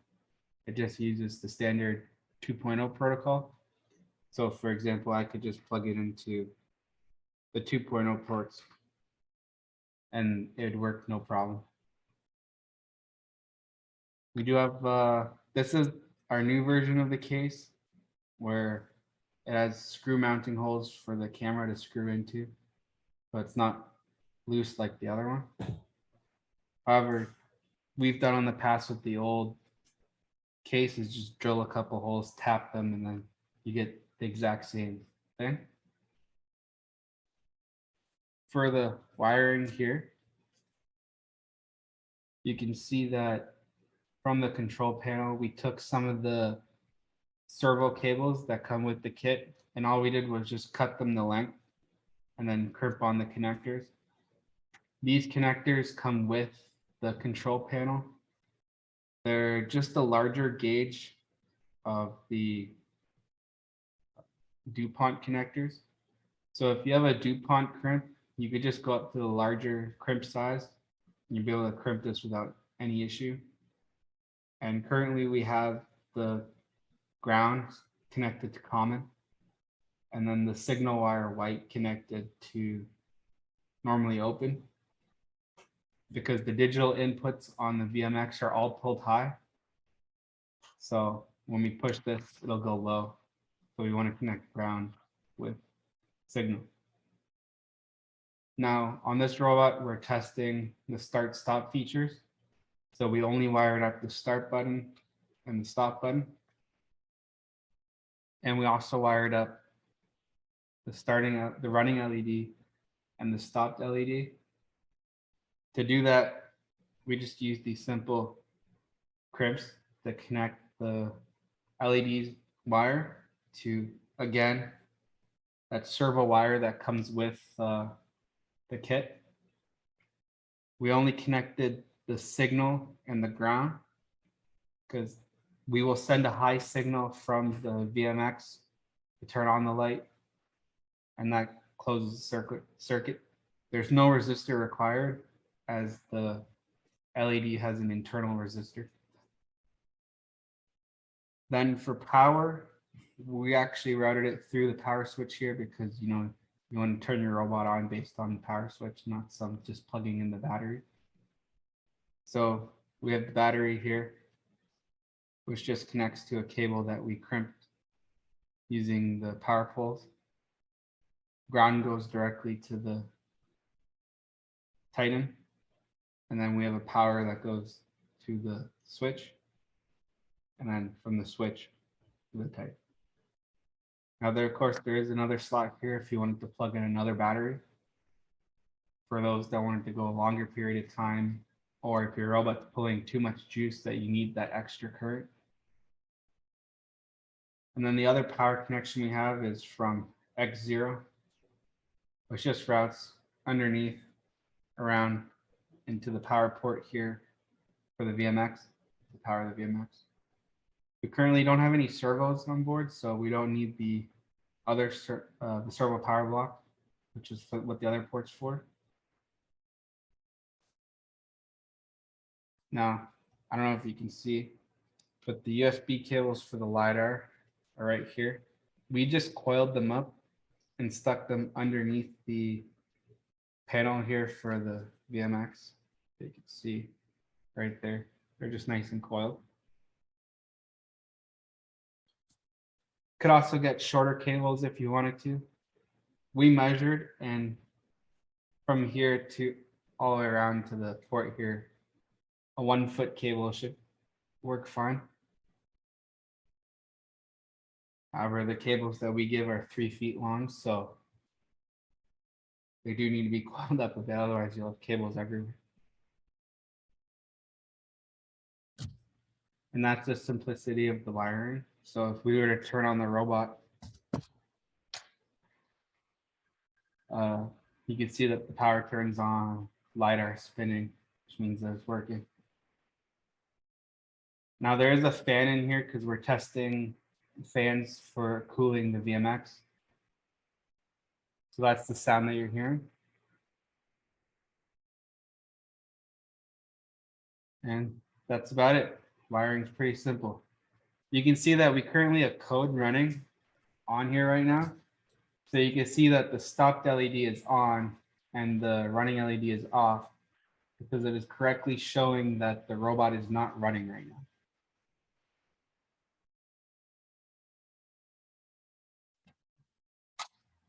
Turn it off.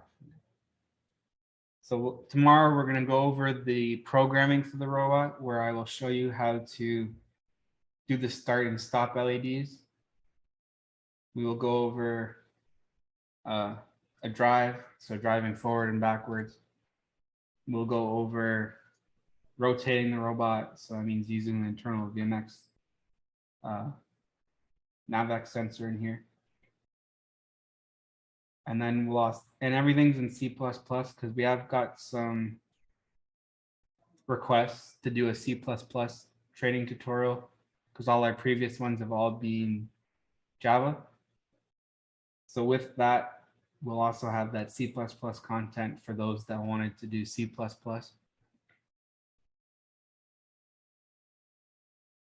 And it's pretty simple. If there's any questions, put it in the chat. Otherwise, we're done for the day, and I hope to see you all tomorrow for when we do the programming.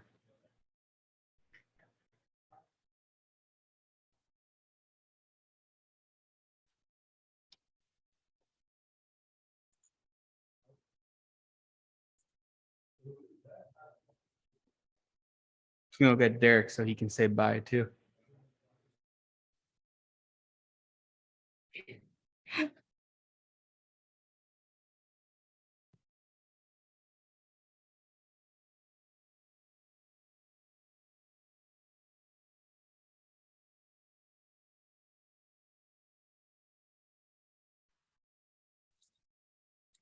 So we had a question. Hello, sir.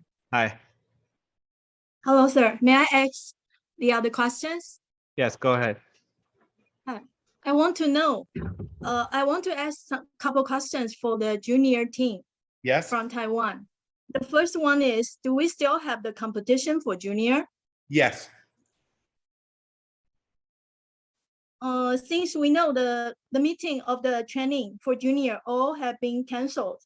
No, because So- the reason is that the base robot we're building and base wiring, right, is no different for the level that we're at between getting started with junior or for getting started with full world skills. Okay. The junior competition will be done on the same court. The junior competition will just be simplified and there is no second session. So the training would have been exactly the same because the training shows you how to build a base robot, which any level can build, and how to wire and how to do basic programming. So it didn't make sense to have two separate trainings for the same thing. Does that answer your question? Yeah. Okay. Second, the competition time for junior is also on August 10th and the 11th. Yes, I believe so. Yes. So the third question is, do we have the same layout just like a youth team? If the day is the same, that means we have to prepare two sets, right? Well, that is what we needed to know because yes. So originally with junior, we did have separate dates, but some countries are not having the full junior. So if that's an issue, you let us know because yes, you would need two courts, right? One for junior and one for regular world skills mobile robotics. But if it poses a problem, then we can adjust it so that you can share the same court. Is that okay? But I was not sure of how many registrations there were right now. Okay. So we will check with World Skills Asia this week, and we will verify that for sure. But I understand that if it's a problem and you cannot create two courts, then we need to adjust. if you're using the same training space. But I understand your question, yes. Okay, Okay, thank you. Thank you. so Yeah. I'm going to make a note of that right Yeah, now. because we can contact World Skills Asia and we Yeah. might be able to push the We dates. can change the dates for junior. Okay, thank you. Thank you. So we had a question in the chat. Are you allowed to use the LiDAR in the online challenge? Yes, if you would like to use the LiDAR, you can use it in the online challenge. We have no issue with that. Then we had another question. Can we use a component that has similar spec, for example, a servo motor, but not from Studica? No, you cannot.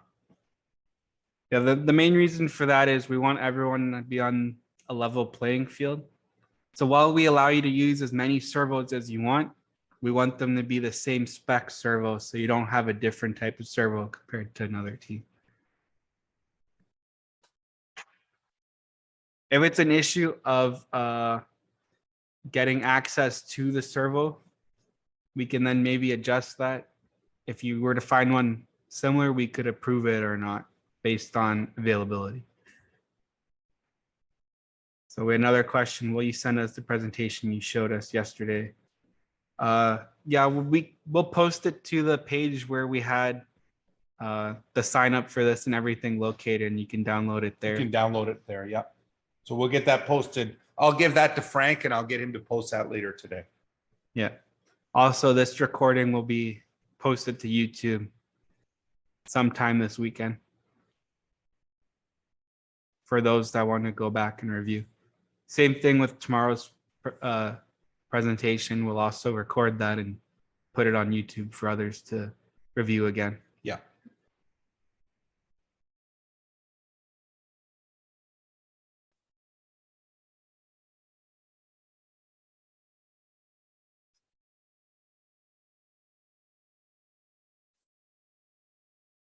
Okay. All right. Any other questions? We're always done early because it was a fairly easy build. The point about the build and when you're going to do it is that you need to do your design in advance. By having a good design that you can follow and your CAD drawings and your technical descriptions, you can see that you can reassemble a robot in a reasonable amount of time. Okay. Now this robot does not have the object management system on it. So, you know, if you think about when you want to build, we did that in about an hour and a half while talking about it, but we did that from a good design. Now we could do the sub-assembly for the object management system, and we can put that on the robot and it can be assembled. And it's important also for repair, if something goes wrong, that you have access to everything so that you can easily put that together and change that as you go through. Okay. So Sure. we had another question asking about tomorrow. And yes, tomorrow will be all about programming. So we will start from scratch and everything will be in C++. Tomorrow. Yeah. We'll start with getting the robot just to move around with the controller. And then we'll add some autonomous routines where we'll drive forward a set distance using PID. And we'll also attach it so it has the NavX so it drives in a straight line. And then we'll do one where we rotate. As an example, if you're on the cleaning pad and you have to rotate to an X degree. And then we'll show some how to blink the lights. So the running or the stop light based on if the program is running or not running. Right. So generally you'll get enough programming that you should be successful on those core programming tasks for the competition. And that's the idea behind it, is to get everybody up to that stage where you can complete the core programming tasks. After that, you have to take what we've taught you and put together so that you can complete the whole challenge. Yes. Oh.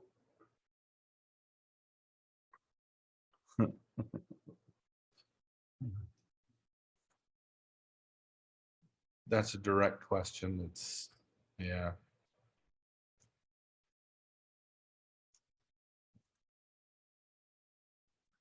Imagine. So, okay, we'll stay live on the chat for a while here because there's some questions that don't relate to everybody that we're just working on. So Other than that, thank you very much. And we'll see everybody tomorrow morning where we'll do that project for programming. James has been up all night, so he needs to get some rest now. Yeah, I've been up since 3 a.m.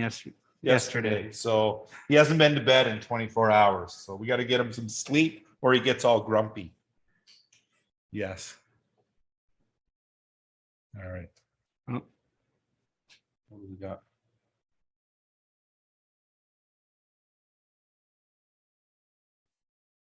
There. Unless he wants to create it. He's welcome to. Do whatever you want, but it's what's Thank you. supported. Thank you.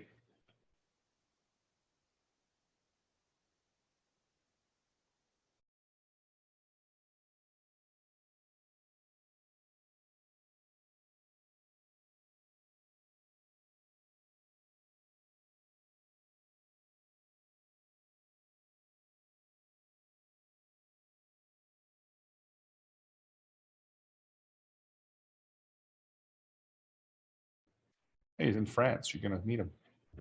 France. He's in France. Why did you do these? Oh, could I have to split the Yeah. cable that comes out of here into the PWM cable? And they're too short, right? So I can't have to extend it. I'm just wondering, we should have them actually put like, just, you know, the way they come out now and there's nothing on them. Yeah. Like, why not put single connectors on that you could use jumper wires in if you had to? You know what I mean? Maybe.